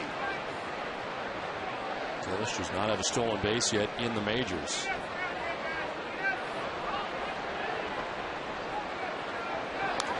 Fouled off to the right, 1-1. The pitching line is brought to you by your Boston area Lexus dealers. Josh Tomlin, 4 2/3, 4 runs, coming on the grand slam by Adrian Beltre in the fourth inning. He is 70 pitches deep into his outing.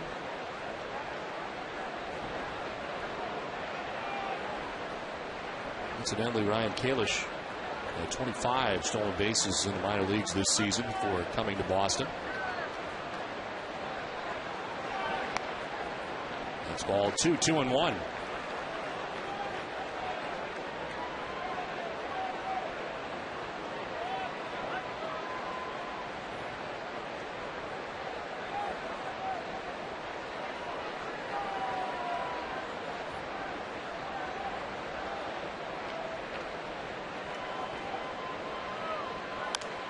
Scutaro flares it foul to the right, and the count evens at 2-2.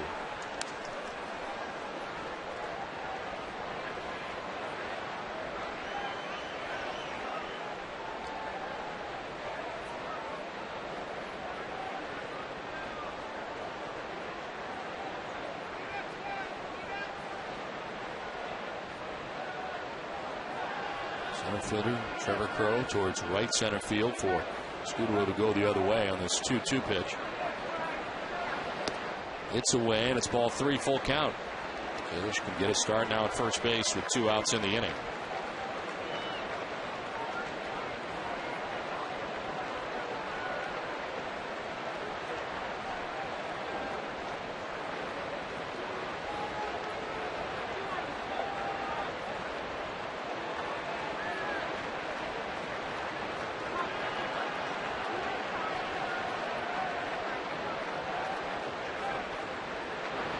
Scudero hits a fly ball to right field. Shin-Soo Choo has it sized up and puts it away to end the 5th inning through 5 from Fenway. Red Sox lead it 4-1.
Boston Red Sox baseball on NESN is brought to you by Foxwoods.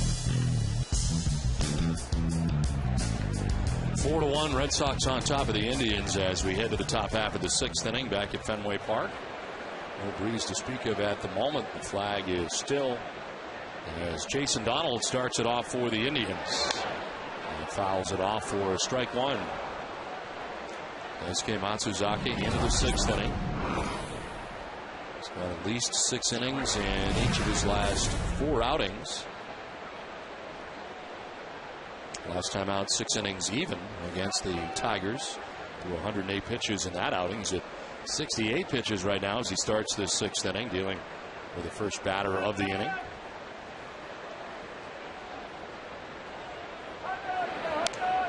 It's 0-2. Only run tonight for the Indians, a solo shot by Shin-Soo Choo in the 1st inning. His 14th home run of the year. He waits on deck. And get another chance here against Daisuke Matsuzaki.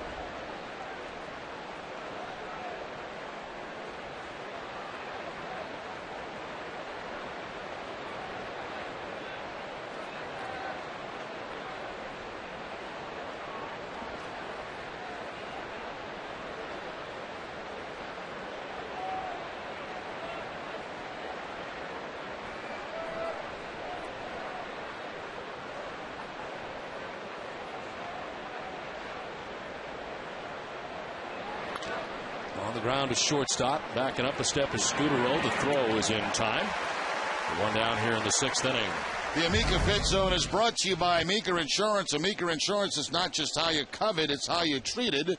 5 strikeouts in the ball game tonight. A fastball by Donald, a fastball by LAPORTA, a fastball by Valbuena, then a breaking ball to Donald, and a fastball to Nix. So 4 of the 5 with fastballs.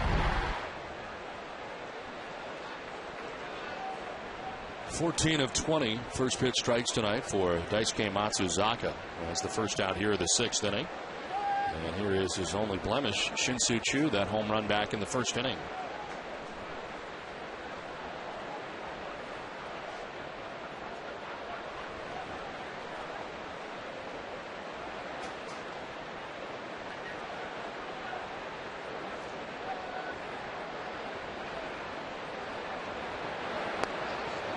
got homers off him earlier, trying to bunt his way on with Beltre deep at third, and he offered for strike one. Well, Daisuke crossed him up. You know, when you're thinking about bunting, you usually time it off a fastball. That time, Daisuke threw Chu a changeup, and it had him off balance and had him out in front.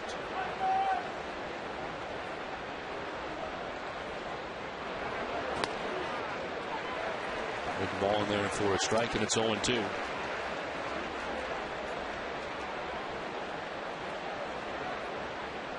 Four in a row retired by Matsuzaka. Has one out in the sixth inning. Chu now, LAPORTA next.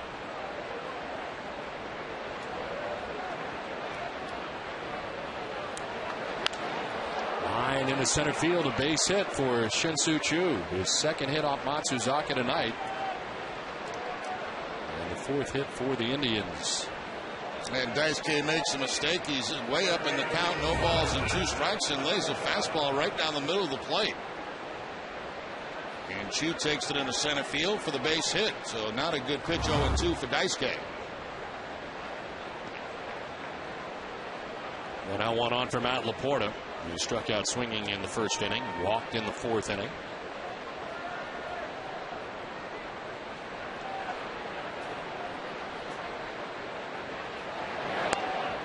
Breaking ball that misses down and in.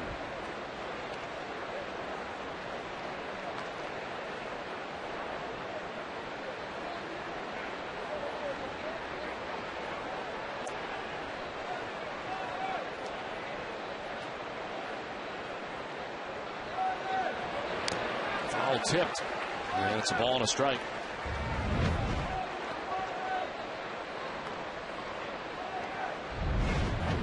LAPORTA, 25 years old, his second season with the Indians.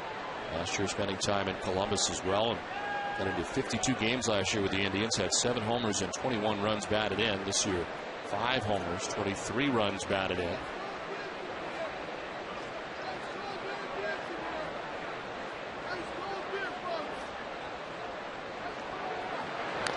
One tap foul, 1-2. He was part of the deal that saw CC Sabathia go to Milwaukee initially back in July of 2008.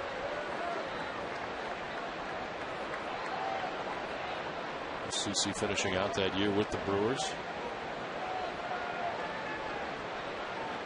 And speaking of CC, the Red Sox see him in Game 2 of the 4-game series against the Yankees over the weekend. Sabathia pitching on Saturday.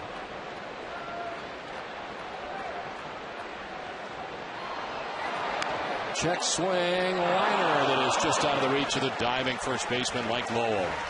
Nice bid by Mike, diving on a ball that just couldn't get to.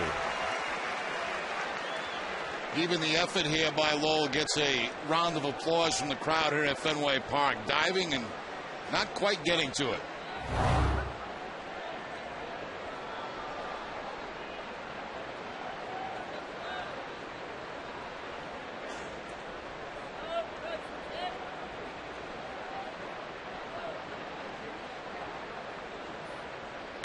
LAPORTA pops it up into shallow center field. In comes Ellsbury. And Jacoby makes the catch, 2 down in the 6th inning. Tomorrow night, it's Olympia Sports presents the Boston Globe Red Sox Game Day Live with TC and Jim Rice. The Sox hit the road for a 10-game stretch, starting with the Yankees in the Bronx. Don't miss it tomorrow night at 6, only on NESN. It'll be Clay Buchholz, 11-5, matched up against Javier Vazquez, 9-7 in Game 1.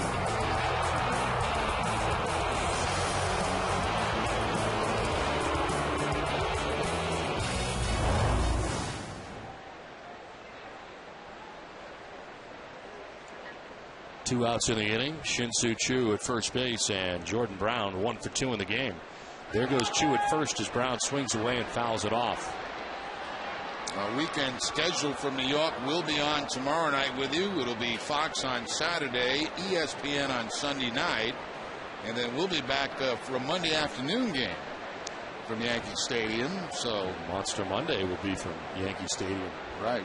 John Lester will be pitching on Monday against Dustin Mosley. But to tomorrow night, Clay Buchholz looking for his 12th win of the year.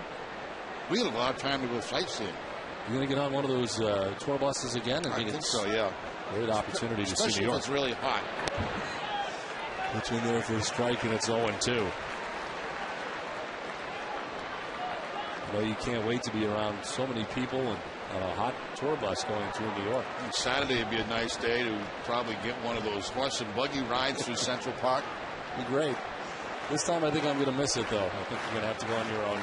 Really? Our last horse and buggy situation was in Denver.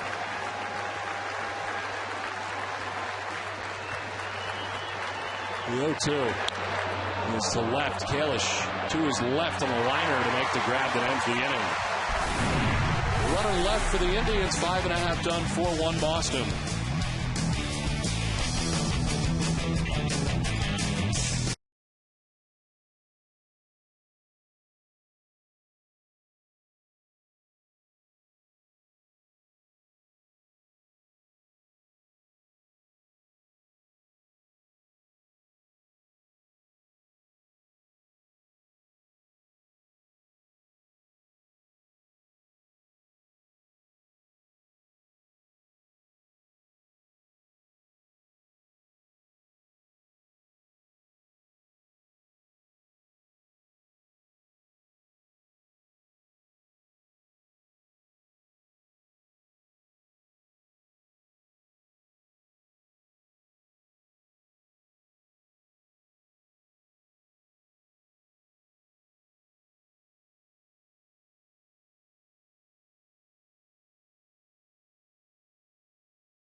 Four to 1, Red Sox on top of the Indians as we head to the home half of the 6th inning.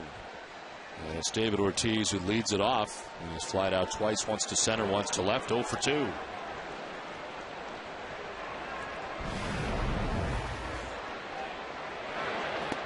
Red Sox with a 4-1 lead thanks to the grand slam by Adrian Beltre, which is the 5th grand slam of the year for the Red Sox. The last grand slam belongs to this guy, David Ortiz. And on July 30th against the Tigers off Jose Valverde. And that 61 pitch effort by the Tigers closer who came in a non-save situation. Red Sox just coming up short that night, but Ortiz had the grand slam as part of that inning. Swing and a miss. And Ortiz strikes out. 4th strikeout for Tomlin. 1 down in the 6th inning as we check back in with Heidi. Don, the Red Sox are without their entire right side of the infield, and it seems like there's just been an endless amount of players getting hurt. I had the chance to sit down with GM Theo Epstein today, and I asked him if this has been the most difficult season in his tenure here.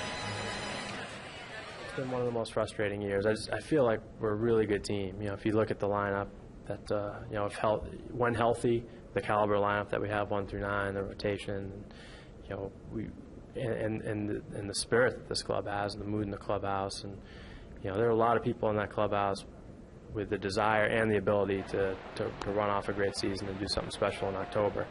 Because of some of the things we've gone through, we've got some ground to make up to get there. Well, the Red Sox family is also growing. I want to pass along congratulations to Clay Buchholz and his wife, Lindsay, who gave birth to a beautiful baby girl yesterday, Colby Dawn Buchholz. She came in at 7 pounds, 6 ounces and 19 inches long, and mother and baby are doing well and resting comfortably at home. Clay is going to make his scheduled start tomorrow in New York. Don't worry, Red Sox Nation. Done. All right, Heidi, thank you very much. Bit of a shift on here. Valbuena in short right is there, and he makes the play on Victor Martinez for the second out here of the 6th inning. But Jerry, you don't want to overdo this upcoming series, but this is an enormous series for the Red Sox coming up against the Yankees. Well, it's big against the Yankees, it's big against Toronto, and it's big against the Texas Rangers. This is not an easy road trip. Another 10-game trip they're going on. But you're right. You know, the Red Sox have to play well in New York. You find yourself 6.5 games back right now. You know, 3 out of 4 would be awfully nice. But that's a tall challenge. I mean, it really is. You're playing, you know, one of the top quality teams in all of baseball, and this whole road trip is going to be a challenge for the Red Sox. I honestly think it could be a make-or-break trip for the Sox. I really do. You're going to know a lot by the end of it. I think so. You know, we said that before we went to the West Coast, but you know, the calendar's ticking off now a little bit.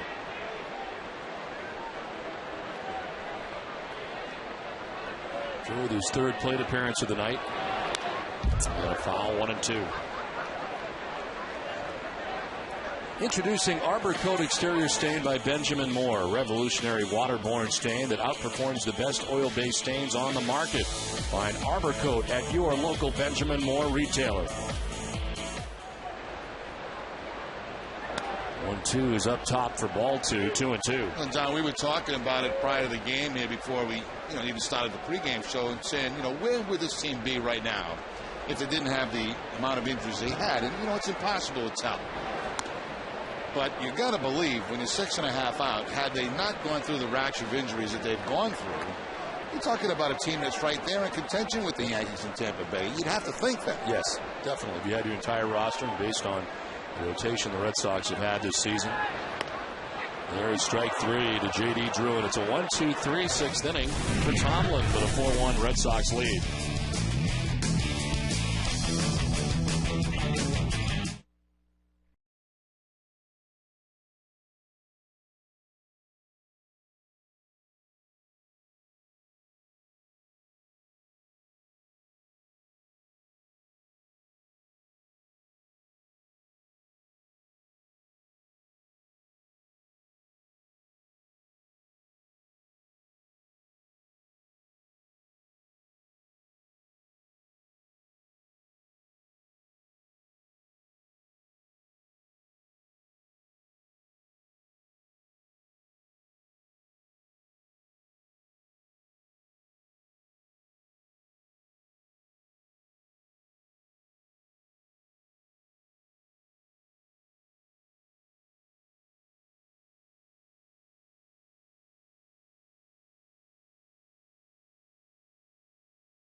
At Fenway Park, visit Beth Israel Deaconess First Aid Stand behind Section 12.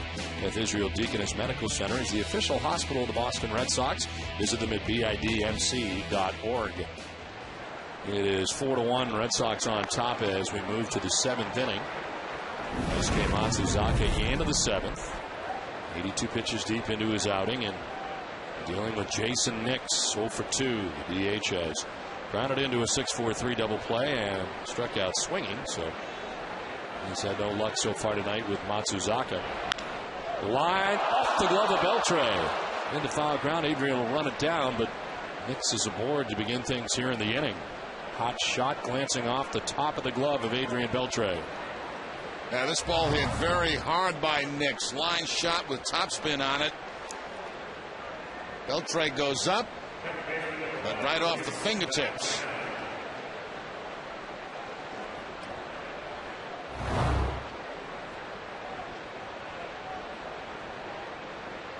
It is the fourth time in 7 innings the Indians have had the lead runner on, as Luis Valbuena has struck out in double tonight in his third look at Daisuke Matsuzaka.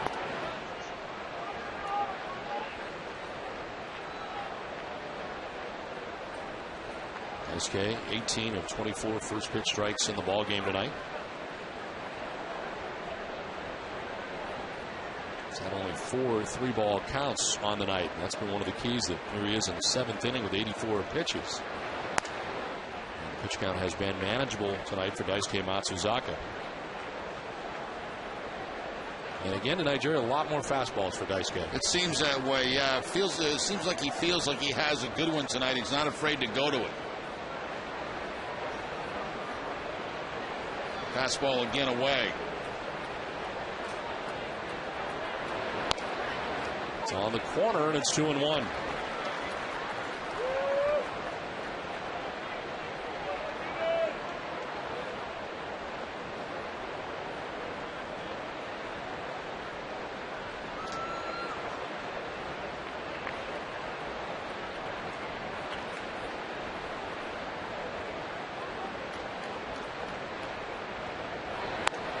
Too far outside that time. 3-1 now to Valbuena. Daisuke has walked 2 batters. Marte in the 3rd, LAPORTA in the 4th inning.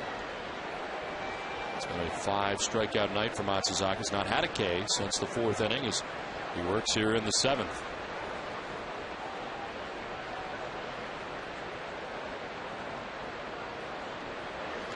Swing and a miss. Elevated that time, and Valbuena chasing. Yeah, he may have helped out Daisuke a little bit on this pitch. Looked like it was up and out of the zone, but Valbuena chases it. And the count runs to 3-2. Valbuena coming into tonight's action, hitting at just 160. Hit a double off Matsuzaka to open up the 5th inning. Runner goes at first on the 3-2. It's a swing and a miss for a strikeout. And safe at second base on the stolen base is Nix. The strikeout of Valbuena, but Nix to second base with 1 out. Well, the Indians taking a gamble down by 3 runs, is trying for the strike him out, throw him out of the Red Sox, but the throw not there in time.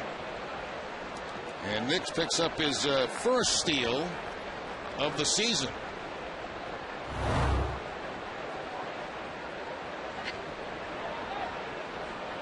He's at second with 1 out. The strikeout of Valbuena, the 6th strikeout for Matsuzaka tonight. And here's Andy Marte.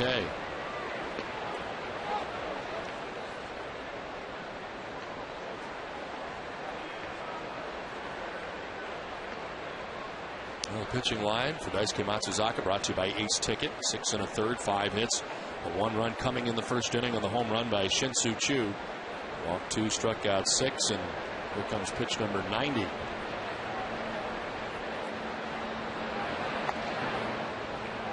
His action in the Red Sox pen. Hideki Okajima is warming in the pen. Not seen Okajima since Saturday. He pitched against the Tigers.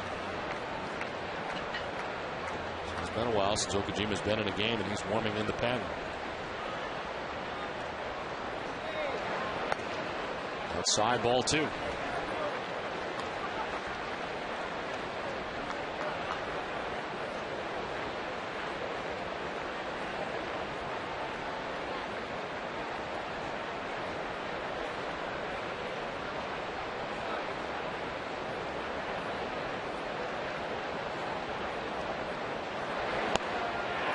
Swing and a miss, 2-1.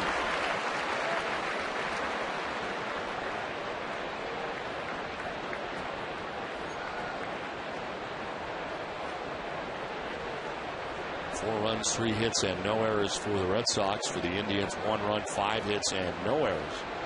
The Indians out hitting the Red Sox by 2, but trailing by 3 runs. Popped up right side of the Red Sox infield. Hall out, Drew in. And Hall will backpedal to make the catch. 2 down. It's time for a game break, and Tom Caron, TC.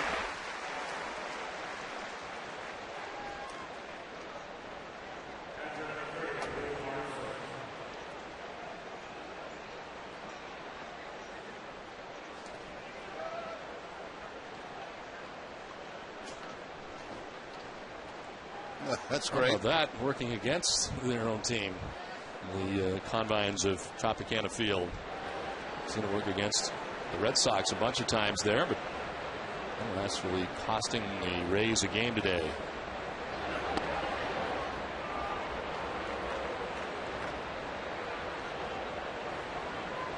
MARSON 0 for 2. Reached on fielder's choice in the third inning. Grounded back to the mound in the fifth.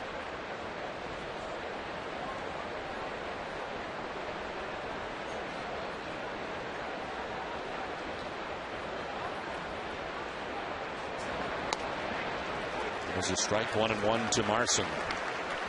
Nick's single to begin this inning. And the Valbuena strikeout. Nix was able to steal second base. Marte pops out to Bill Hall at short right, so 2 down. And Nix at second base.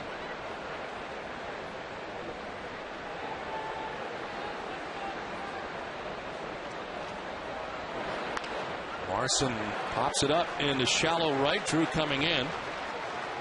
And JD makes the catch and ends the inning. It is 7th inning stretch from Fenway. 4-1 Red Sox.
Remember, no sales tax Saturday, August 14th from 9 a.m. to 3 p.m. in all Frank Webb's Bass Centers in Massachusetts. Find your showroom at frankwebb.com.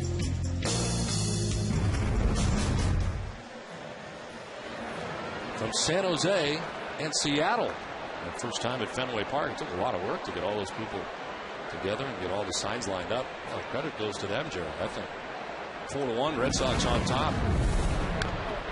That's really the story of the game so far for the Red Sox offensively.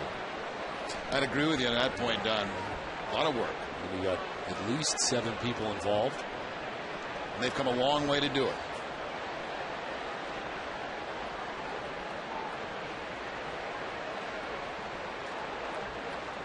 Six in a row retired by Tomlin. Beltre this time back to the mound. Tomlin, a nice play, and he flips to first base for the first out of the 7th inning. Right-hander up in the pen, Justin Germano, who has pitched in this series.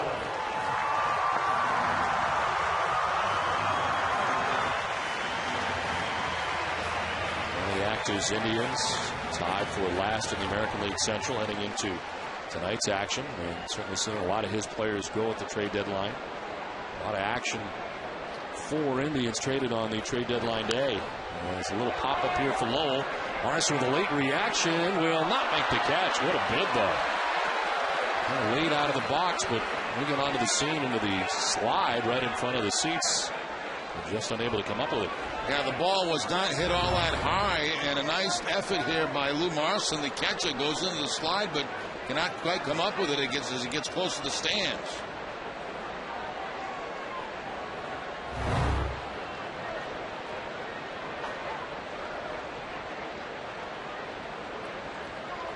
Tomlin's 90th pitch of the night. Lowell rolls it over foul. Dunkin' Donuts is in its 11th year of hosting local youth groups and charitable organizations in the Dunkin' Dugout, a special seating section at Fenway Park. Thousands of children have had the chance to catch a Boston Red Sox home game thanks to Dunkin' Donuts. And as always, we thank them for dropping off refreshments in the booth tonight. 0-2 is down the left field line and off the base of the wall. Brown plays it quickly. Lowell holds with the single with one out in the 7th inning. First hit of the night for Mike Lowell, right off the bottom of the wall. Now Mike Lowell gets on top of a high 0-2 fastball.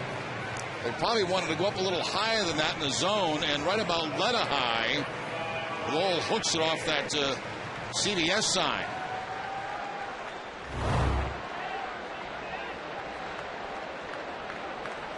So 1 out, 1 on. Ryan Kalish had a single in his last at bat, 1 for 2 in the ball game tonight.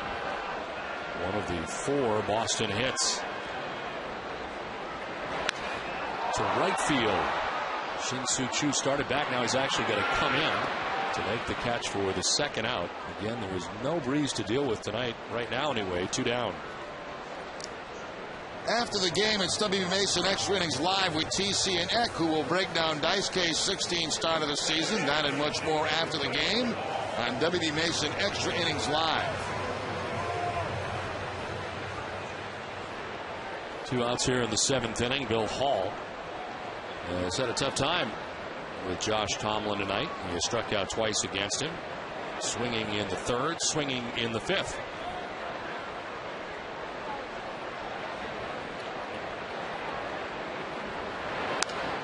A pop-up this time, not waiting around. As down from first comes LAPORTA, and he makes the catch. It is a 7-pitch, 7th inning for Tomlin. We're through 7, 4-1 Boston.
Favorite baseball team. Dunkin' Donuts is the hometown favorite for coffee.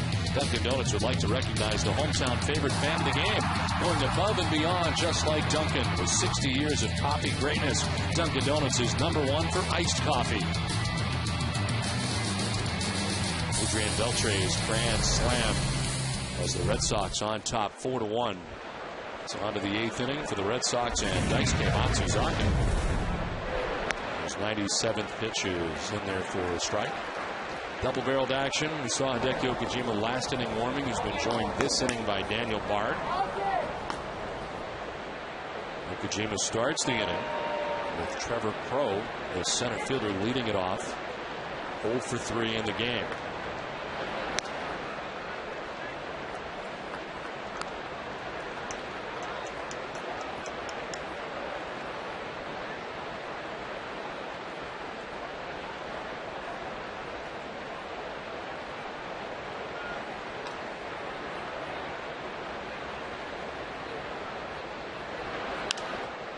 Foul down the left field line, not a play. 1-2.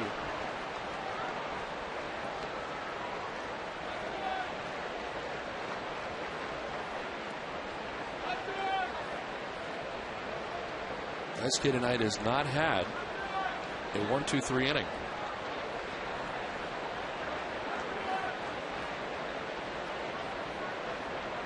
The Indians have left 5 men on base through the first 7 innings. They bat here in the 8th.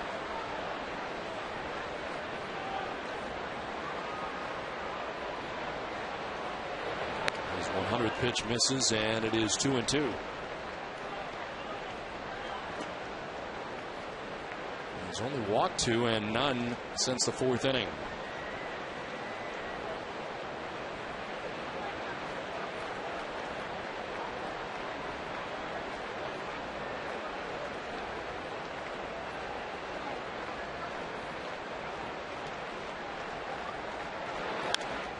Jammed and fouled off. Still 2-2.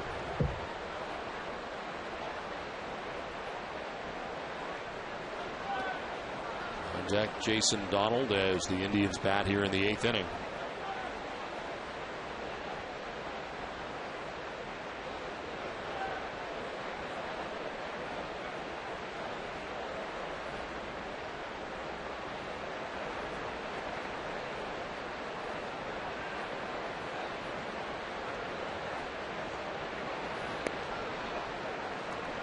Full count to Trevor CROWE.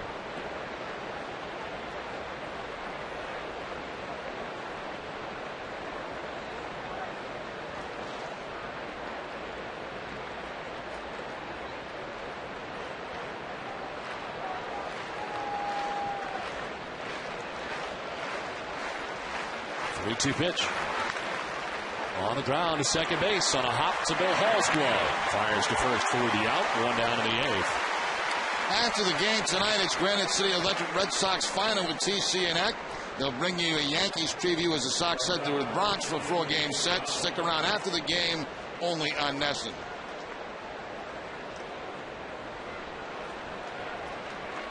One out here in the 8th inning. Jason Donald, the batter, he has struck out swinging. Struck out looking and grounded out to the shortstop. 0 for 3.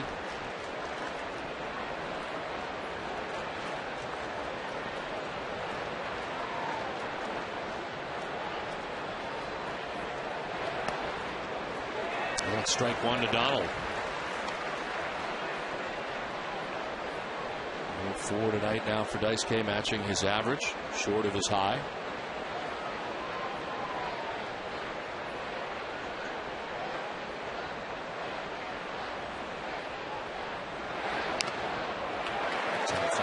Dish 0-2. It's time now for the answer to tonight's AT&T trivia question. During the 08-09 seasons, who are the only 2 players to have more than 100 stolen bases? Jacoby Ellsbury with 120 and Michael Bourne with 102 steals. Ellsbury led the majors with 70 steals last year and had 50 in 2008. Bourne had 61 with the Astros in 08 and 41 last year. Paul Crawford, who had 60 last season, and Willie Tavares, who had 68 in 08. The only 2 other players to have more than 60 in a season the last 2 years. An 0-2 pitch to Jason Donald. And the slider's into the ground to shortstop Marco Scuderos. Throw is high, but roll on the bag, 2 down.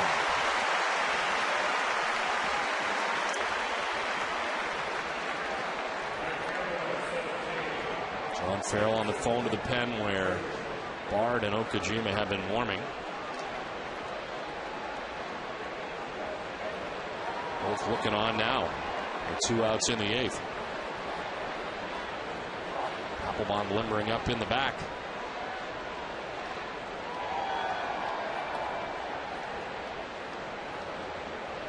Shin-Soo Choo's got 2 hits tonight off Daisuke. A home run in the first, single in the 6th inning, wrapped around a fly out to left.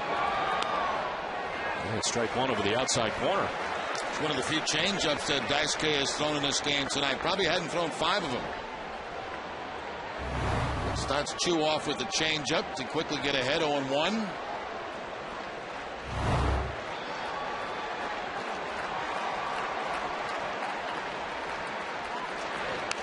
One pitch foul down the left field line, out of play. The changeup from Daisuke has really got that sinking action at times, and he's got it going right. Yeah, almost like a screwball.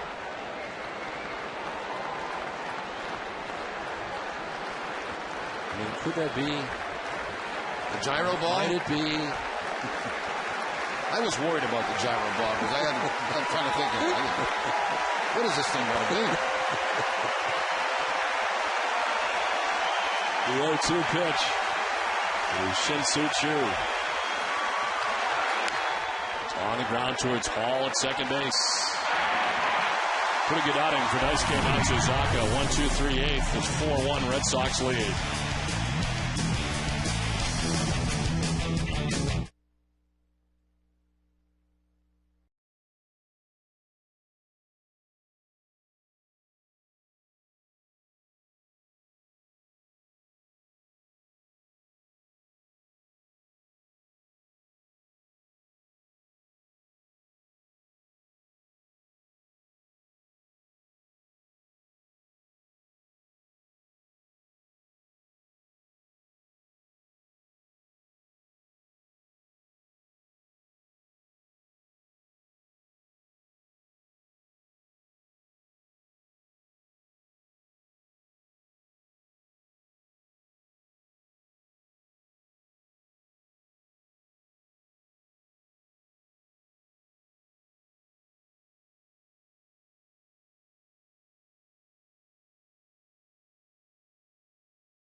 Mark with the game summary is brought to you by Xfinity. The Red Sox trailed 1-0 in the 4th inning, but Josh Tomlin all of a sudden had the bases loaded, and Adrian Beltre took care of that. A grand slam, his 20th home run of the year, gives the Red Sox a 4-1 lead. They've got outstanding pitching tonight through the first 8 innings from Daisuke Matsuzaka, who has struck out 6 along the way. Daisuke at 109 pitches through 8 innings. This call to the bullpen is brought to you by New England Ford Dealers. And the new pitcher into the game is Frank Herman for the Cleveland Indians, his 25th start, 25th appearance of the year. And it is strike 1 to Jacoby Ellsbury for Herman. 1-1 mark, 3.47 earned run average. And the opponent sitting at 273 against Herman.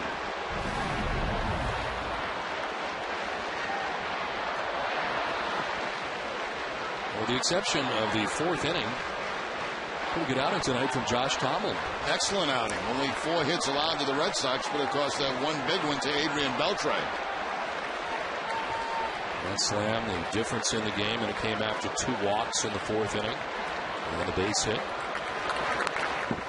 Late cut, protective swing, fouled off. The closer for the Red Sox, Papelbon, getting ready for the 9th inning. Daisuke Matsuzaka retired the last 6 batters he faced. And again, 109 pitches for Matsuzaka tonight in line at the moment for his 8th win of the year, coming in at 7-3.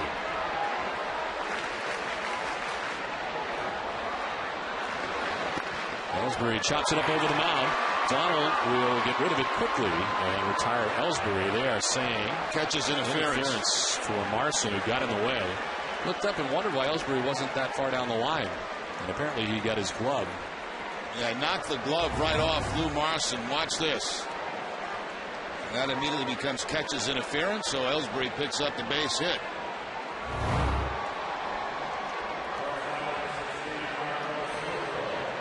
Well, actually, I don't know what the official scoring is on that. It's just catcher's interference. I don't think he gets a hit. Okay. I'll buy that. So go with the CI in your scorecard. CI? There you go. Not CSI, CI. No. But I think MARSON does get charged with an error on that. So might not just be CI. Could be CIE too.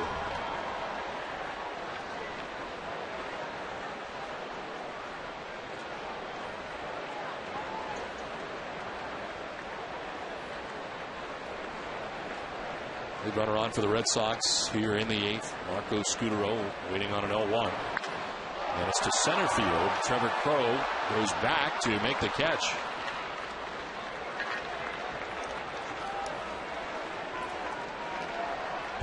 Red Sox baseball on NESN is brought to you by Eastern Bank, awarded highest customer satisfaction in retail banking in the New England region by J.D. Power and Associates. Red Sox have Ellsbury at first base, 1 out in the 8th, and David Ortiz coming up.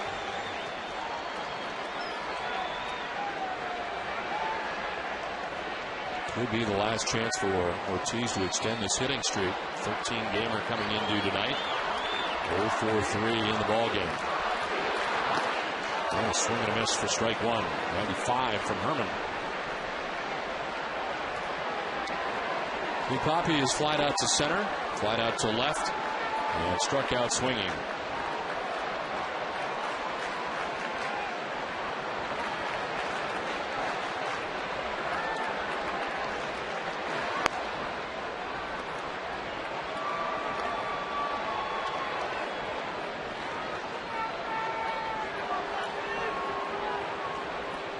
Martinez on deck, 1 out, 1 on.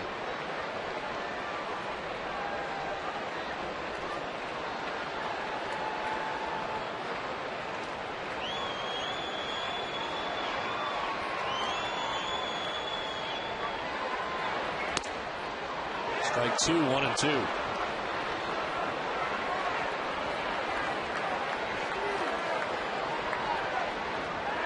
Starting the year, AAA Columbus was 3-0 there with 2 saves, just a 0.31 earned run average. And called up to Cleveland on June the 4th at his major league debut.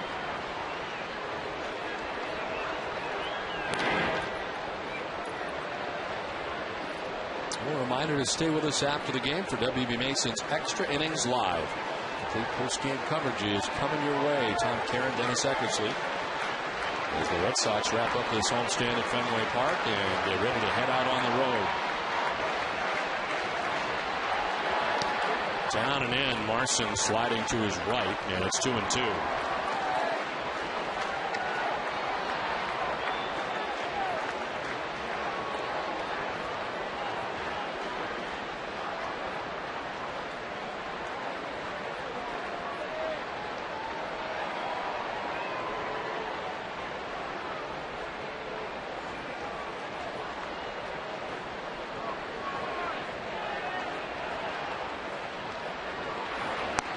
Ellsbury started and stopped at first base as Ortiz takes ball 3.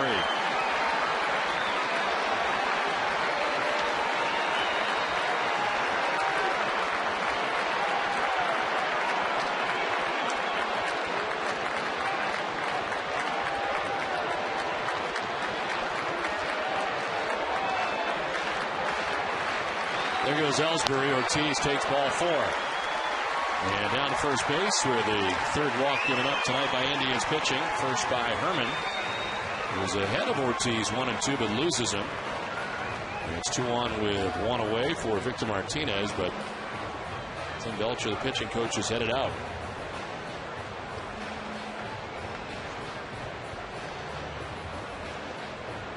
Well, on Monday, join TC and Eck for 30 extra minutes of coverage before the Sox take on the Yankees from Yankee Stadium. It's Red Sox Monster Monday, presented by BMW of Peabody. And it's all live at 5:30 from the Bronx.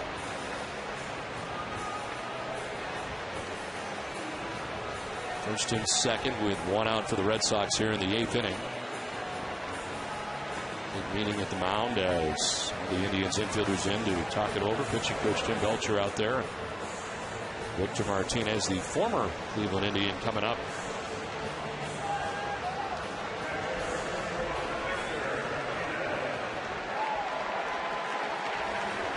Martinez fly to center in the second, walked and scored in the 4th, and grounded out second base in the 6th inning.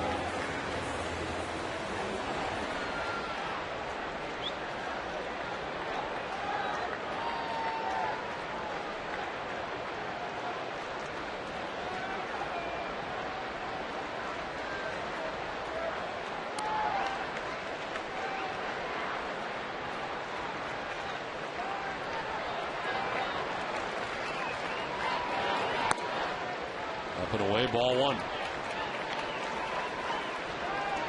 I mentioned earlier, Victor sat safely in 9 of 11 career games against his old team. Does not have a base hit tonight.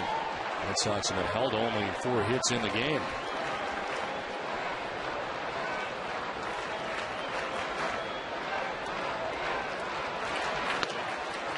A strike, and it's 1-1.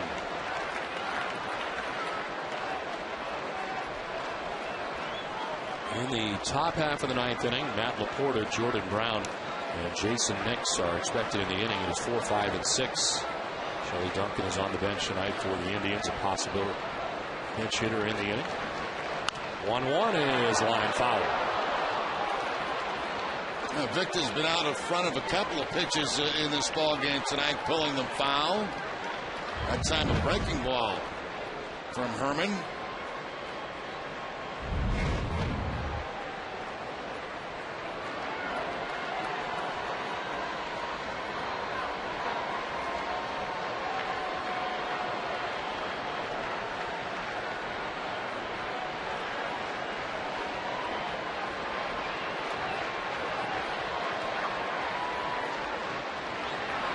One-two into left field.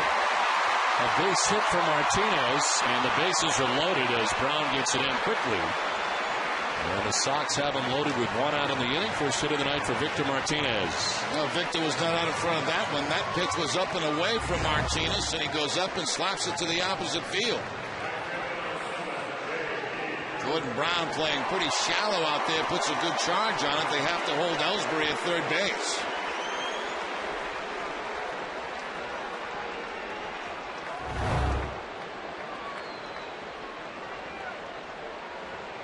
Bases loaded opportunity. Last time the Red Sox had this, Adrian Beltre hit a grand slam back in the 4th inning. J.D. Drew now has a chance as he takes ball 1. He's grounded out, walked, and struck out. He was on base. A grand slam by Beltre back in the 4th inning.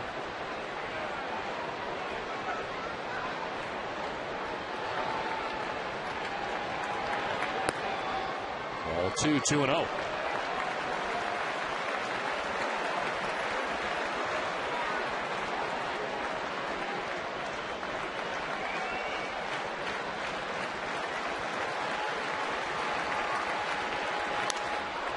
Fouled it off to the left. 94 on the fastball on the 2-0 count, and Drew fouls it off to the left.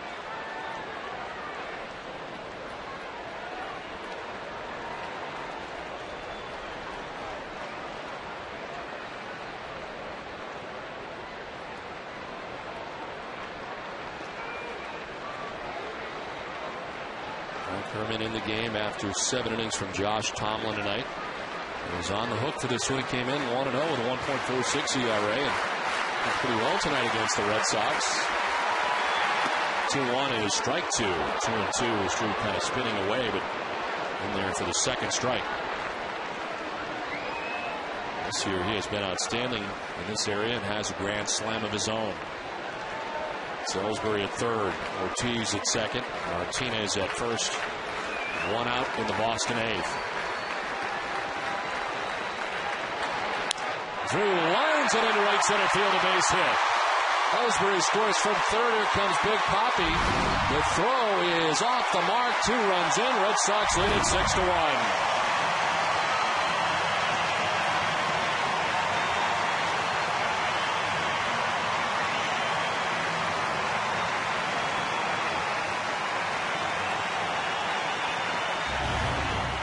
J.D. Drew gets that fastball away, and he hooks it. We've seen him go to the opposite field with that type of pitch quite a bit.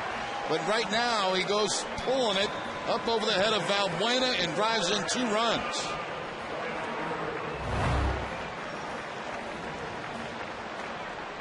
Well, Drew with a base hit to drive in a pair of runs. Pinch run for here by Darnell McDonald.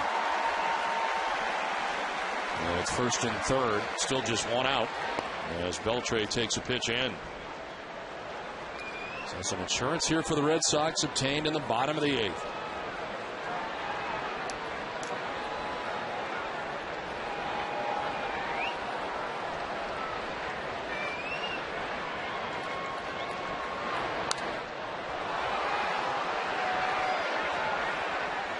As a result, as the complexion of this game has changed, so has the reliever warming in the pen.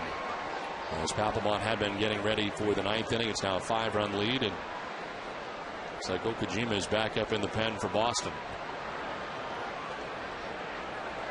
And once the base hit came by J.D. Drew, Papelbon sat down. Okajima got back up.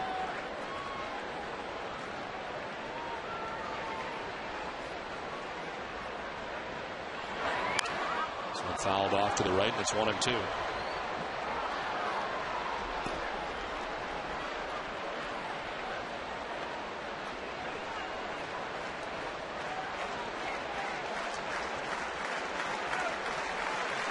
This will be the 25th pitch of the inning for Herman. He still has 1 out.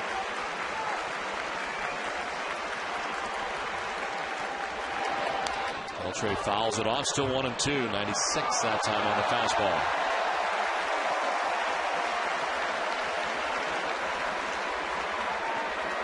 Mike Lowell on deck. Boston batting in the 8th.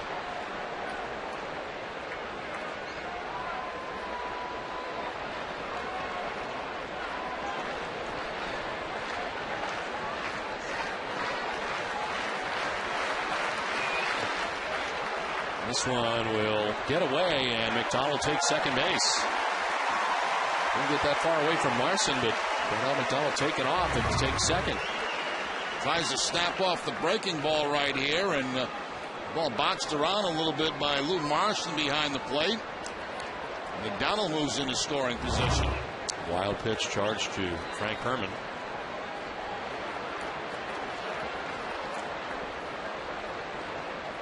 Second and third, 1 out. 2 runs already in.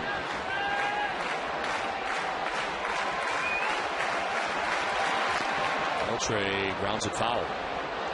And off himself. Slow to get up.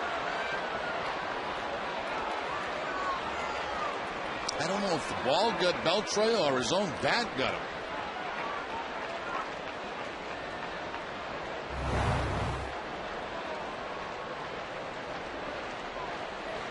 Not the baseball.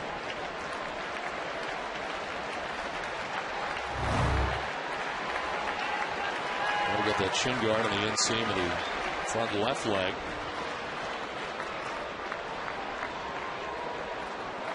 A little extra protection. So he waits on a 2-2 here with runners at second and third, 1 out. Beltre fouls it off in a hurry back here. 2-2. The 8th pitch of the at-bat for Adrian Beltre.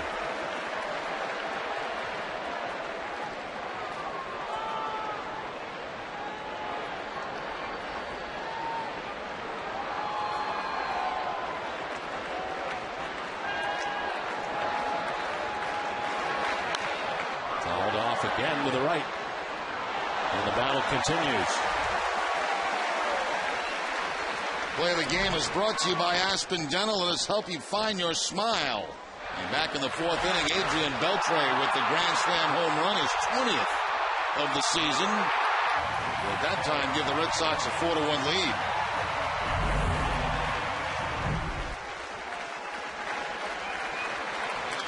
Fouled off again. So going to double figures in pitches in this at bat for Beltre.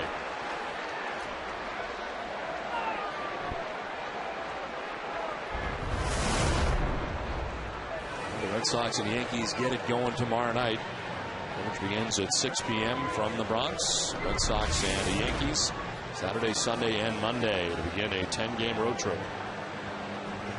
Which will take the Red Sox north of the border, Toronto, and then to Texas, before coming back here to Fenway Park, where the Angels will be here.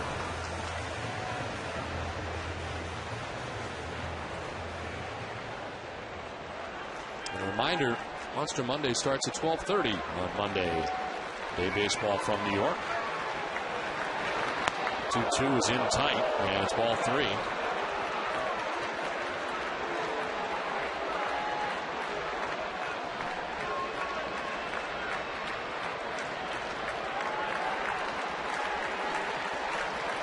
The 11th pitch of the at-bat coming up.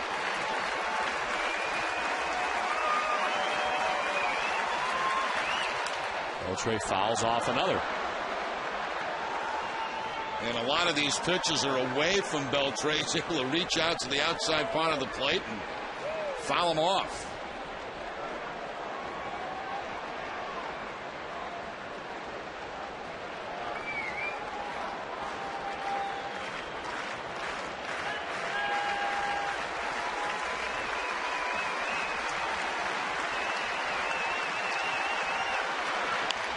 Popped up. Right side of the infield, Valbuena, he is there, and he makes the catch for the second out of the inning. So Herman finally wins the battle, but what a battle it was. And finally ties up Beltre with an inside fastball after many pitches to the outside part of the plate.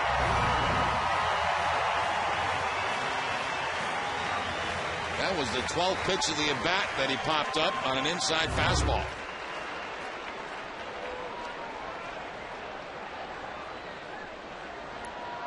Two outs in the 8th. Mike Lowell, the batter.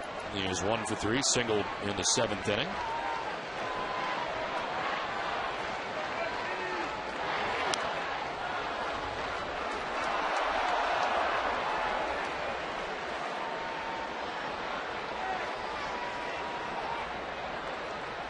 Started tonight for the Indians. Josh Tomlin going the first 7 innings.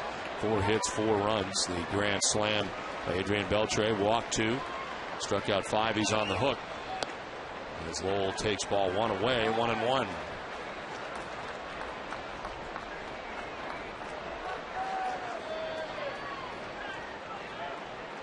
Ryan Kalish was contributed tonight with another base hit. Waits on deck.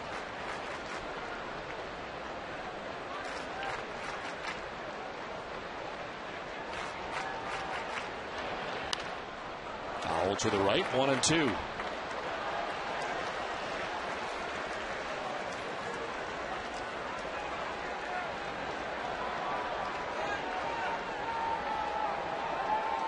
Victory tonight. The Red Sox will gain a split in this 4-game series with the Indians. They're heading out on the road.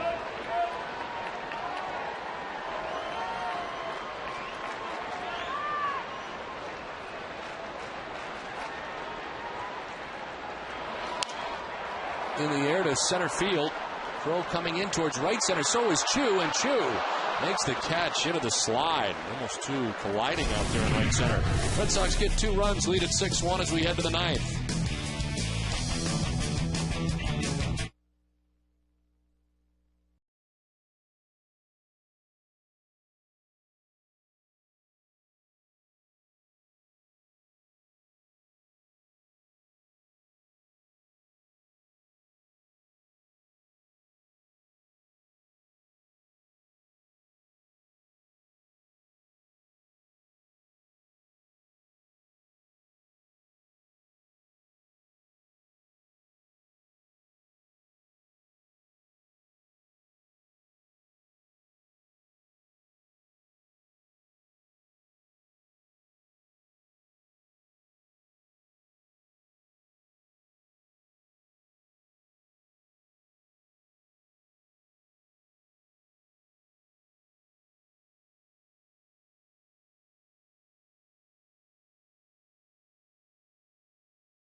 reports.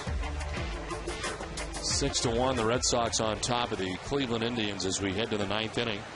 Defensive change for the Red Sox. Darnell McDonald, who pinch ran for J.D. Drew, takes over in right. And the new Boston pitcher, we've not seen him since Saturday, is Hideki Okajima, 40th appearance of the year, 4-3, with a 5.63 earned run average. Opponent's hitting at .343 against Hideki Okajima on the season. Matt LaPorta leads it off for Cleveland in the 9th.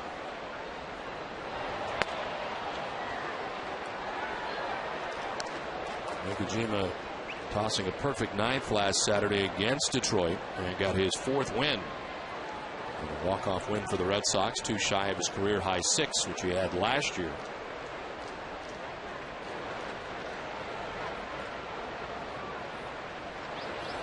I'll give you his overall numbers. Right-handed batters are hitting at .351 off Hideki Okajima. Left-handers at .333.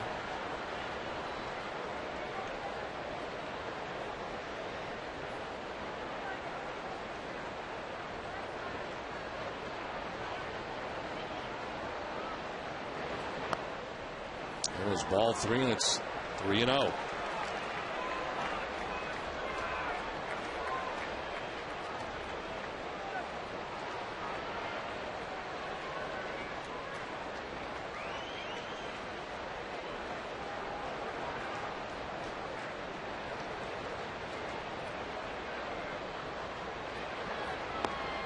That was a strike, 3-1.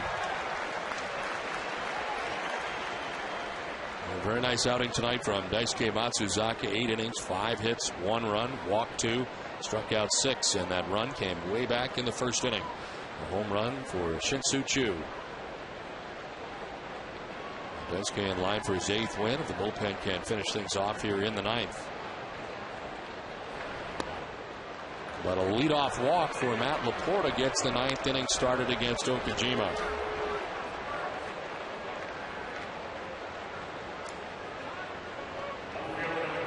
Third walk allowed by Red Sox pitching tonight.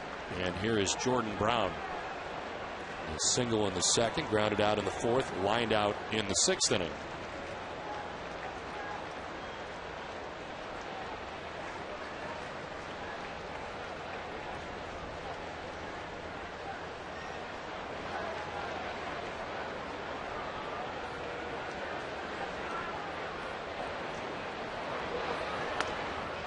For strike 1 to Brown. Don't forget after the game to stay with us. The Granite City Electric Red Sox final. It's coming up from our Nesson HD Television Center. Tom Karen, Dennis Eckersley. The L East highlights. The Red Sox Clubhouse Uncut. And of course, the preview of the big 4-game series coming up against New York.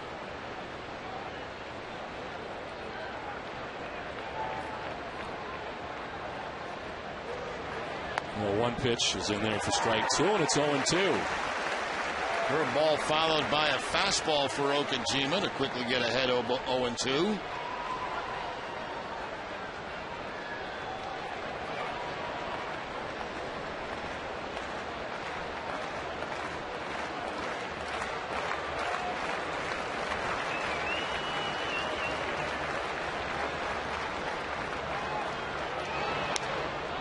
Decks the plate, fouls it back to the screen, still 0-2. Off walk for Matt LaPorta. Jordan Brown down 0-2. Jason Nix waiting on deck with the Indians batting here in the top half of the 9th.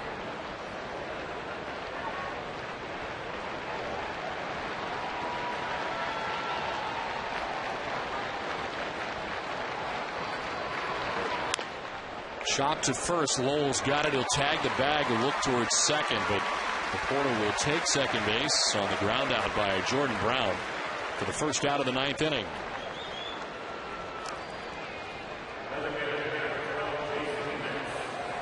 So 1 out, and Jason Nix coming up. Victor Martinez out to talk to Hideki Okajima.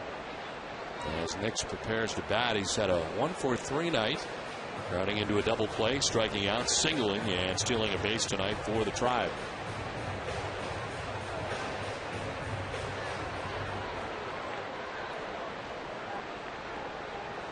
Indians have had their chances tonight. They have a runner at second now, but they have gone 0 for 8 with runners in scoring position in the game. Red Sox have cashed in on their chances, 3 for 5 with runners in scoring position. And a lone run, Shin-Soo Choo with his home run back in the first inning.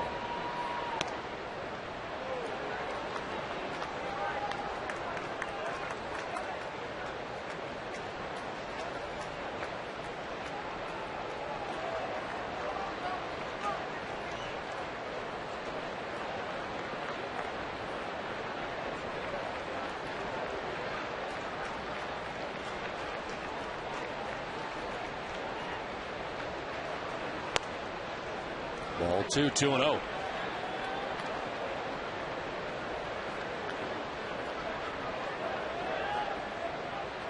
Inconsistent year for Hideki Okajima.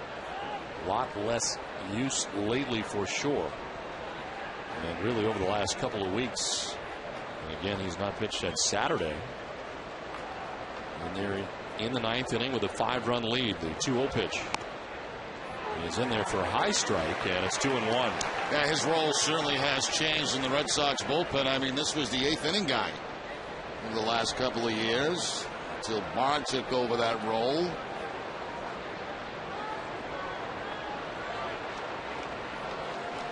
And it has been an off season for Okajima.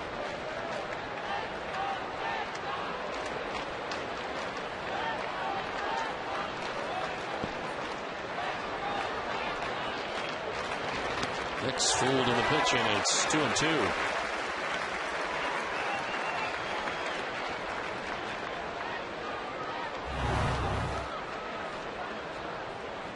Okajima going to the curveball. Blocked nicely by Victor Martinez.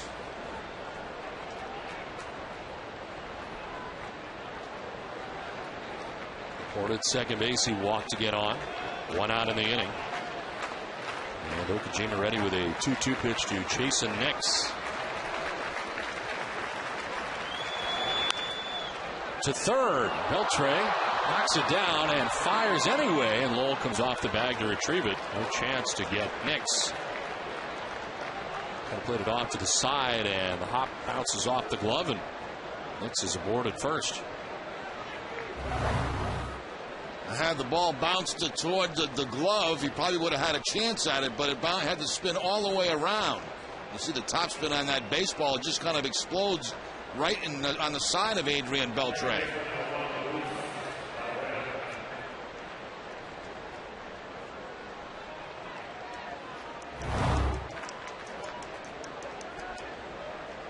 It's a base hit for Jason Nix, his second hit of the night.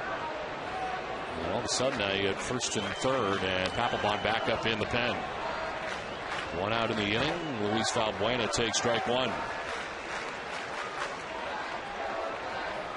Valbuena tonight has struck out, doubled, and struck out again.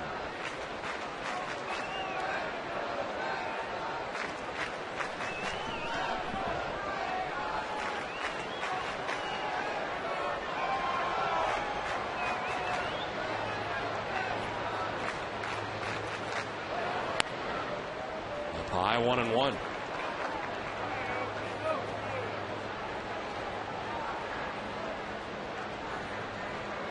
Light slate in the American League tonight. A lot of teams off.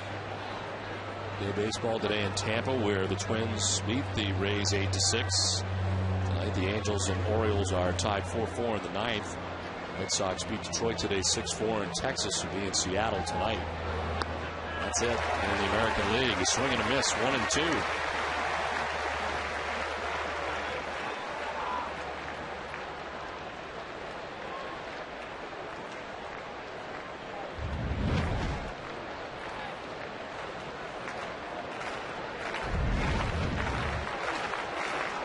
Two on, 1 away, and a 1-2 pitch to Luis Valbuena.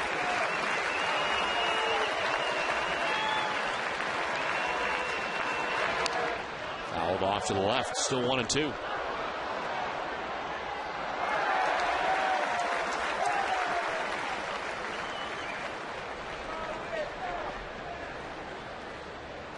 Andy Marte waiting on deck here in the 9th inning.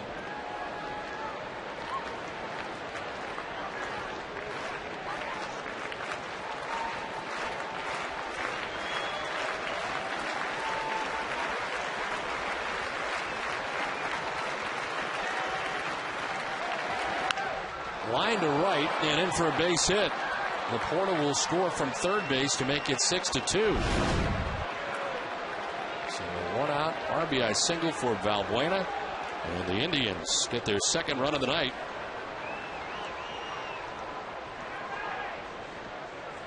Valbuena's 15th RBI of the season.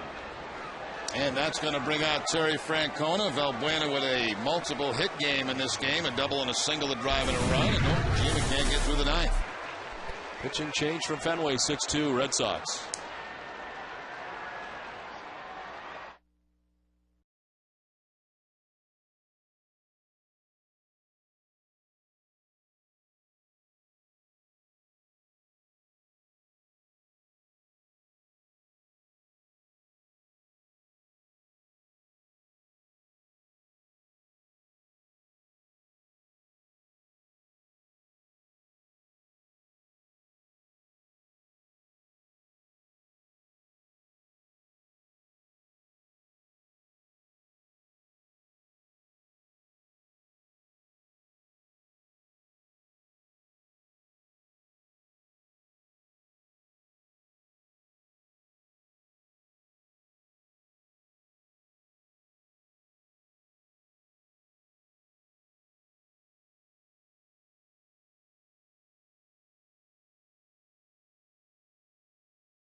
New England Toyota dealers.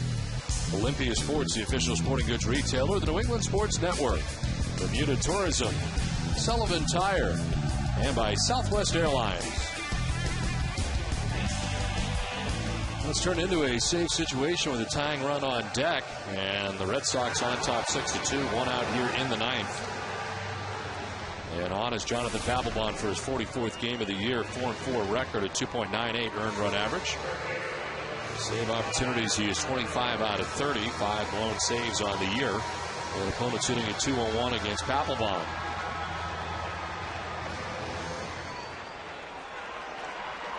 A save total of 25.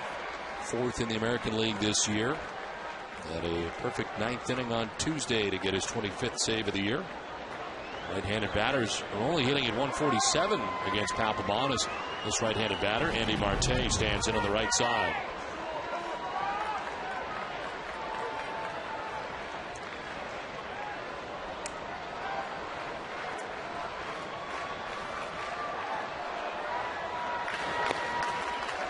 And for strike one. 96 from Papelbon. As Jason Nix at second base, Luis Valbuena at first base, 1 out, and Shelley Duncan has a bat in hand. He'll be pinch hitting for Lou Marson. He waits on deck, we'll see.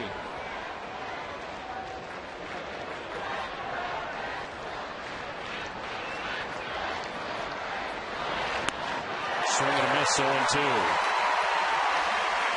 Looked like a hard splitter that time from Papelbon at 90 miles an hour. It was the splitter.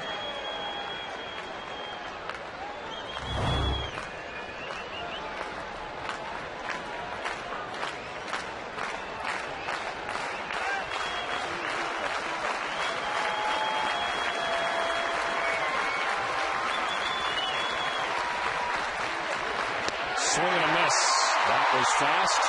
Papelbon strikes out Marte. 2 down in the ninth. That was a better splitter. The bottom really falls out of this one. So 1 fastball, 2 split-fingered fastballs from Papelbon to Marte to pick up the strikeout.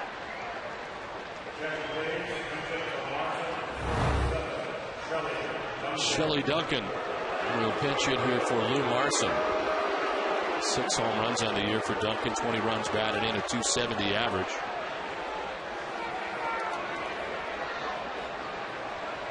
Marson tonight had been 0 for 3 from the number 9 spot. So it's Duncan who bats here. First and second, 2 down in the ninth.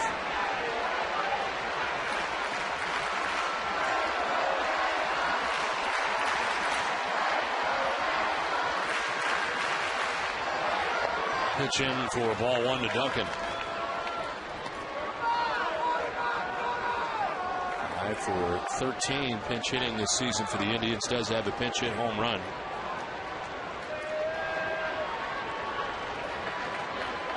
He's 5 for 13 in the series against the Red Sox. 3 RBIs.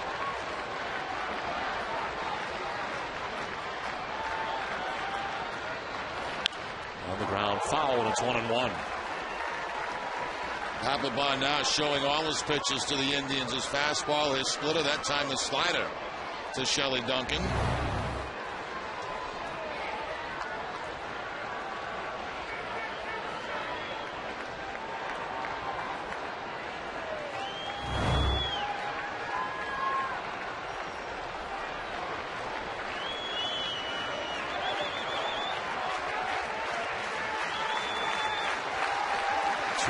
Two down, ninth inning. Red Sox on top, 6-2. The 1-1 to Shelley Duncan. Ball 2, 2-1.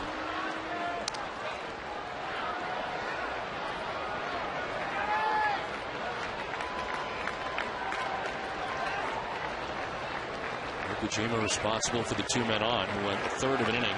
We have 2 hits and a walk. So far has been charged with 1 run. Papelbon trying to finish it off here in the ninth.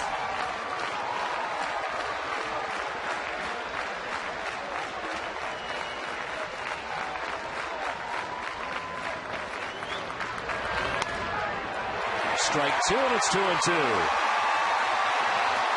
Deuces are wild on the scoreboard and left. 2 balls, 2 strikes, 2 down. Fenway stands as one as Papelbon peers in for the sign.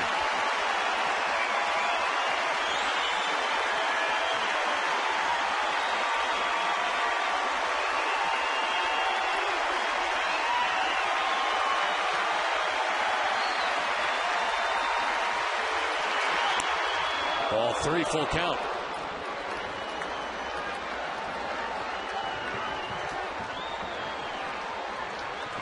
Trevor CROWE waits on deck. And Papelbon would like to take care of business right here. With the pinch hitter Shelley Duncan batting with 2 down in the ninth.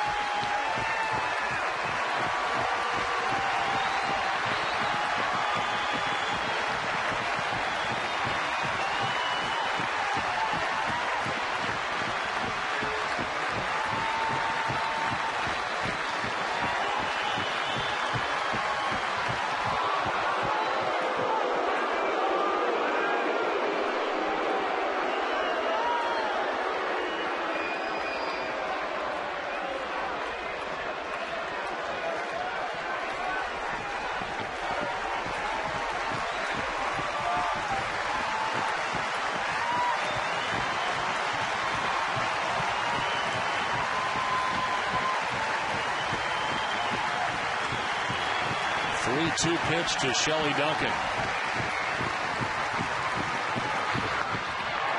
Ball 4, he walks him. And the tying run will come to the plate for the Indians here in the ninth. Papelbon goes back to the slider.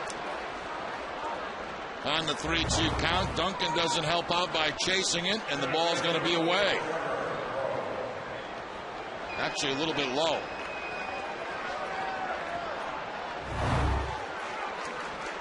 So the tying run to the plate here for the Indians in the ninth. Trevor CROWE, 0 for 1 in his career against Papelbon, 0 for 4 in the game tonight.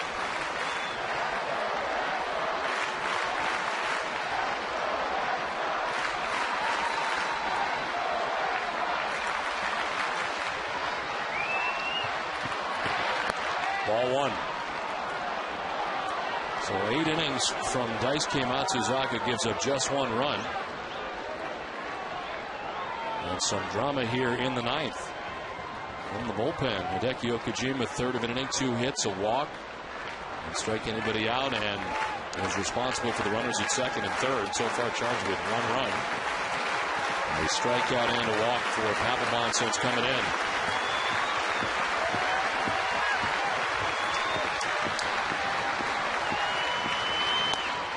CROWE takes ball 2, 2-0. 97 been missing down and in.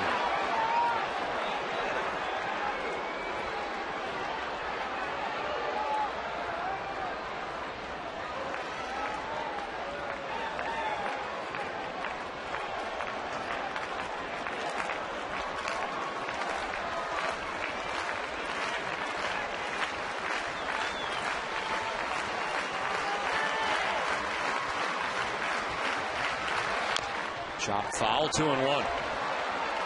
Comes in with the fastball that time.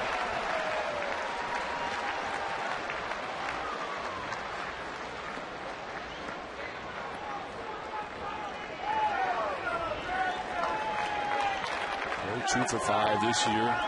With the bases loaded as they are here for the Indians in the ninth with 2 outs.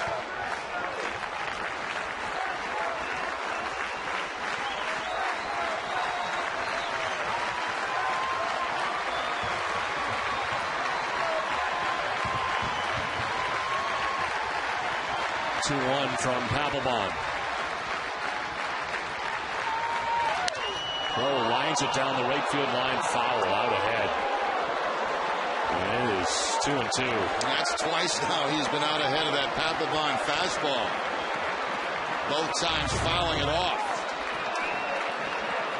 Fastball middle in. Trevor CROWE line drive, but foul.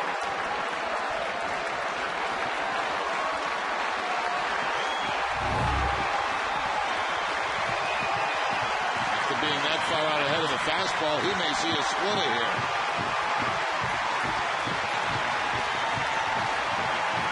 Bases loaded, 2 down. 2-2 to Trevor CROWE.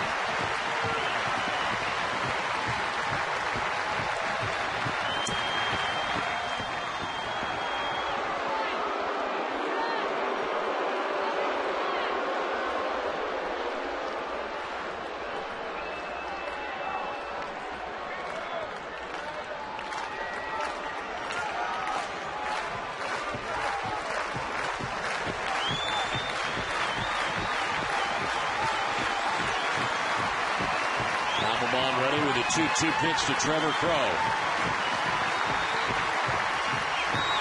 Struck him out. Red Sox win. Some noise in the ninth from the Indians, but in the end, the Red Sox come away with the victory and they gain the split in this 4-game series against the Indians. Well, Adrian Beltre with a big grand slam in this game, and Jerry, a very well-pitched game tonight by Daisuke Matsuzaka. Yeah, it really was, Don. You know, that to me, very impressive with Daisuke, and I thought that he really challenged guys with his fastball in this game, more so than we've seen in a lot of his starts this season. He felt he had a good fastball tonight. He challenged guys with it, got ahead of them. Big night again for Adrian Beltre, who, in my opinion, is the team's MVP to this point of the season, and the Red Sox do get the final game of this series. 6-2 Red Sox win it. We're back with more from Fenway Park after this.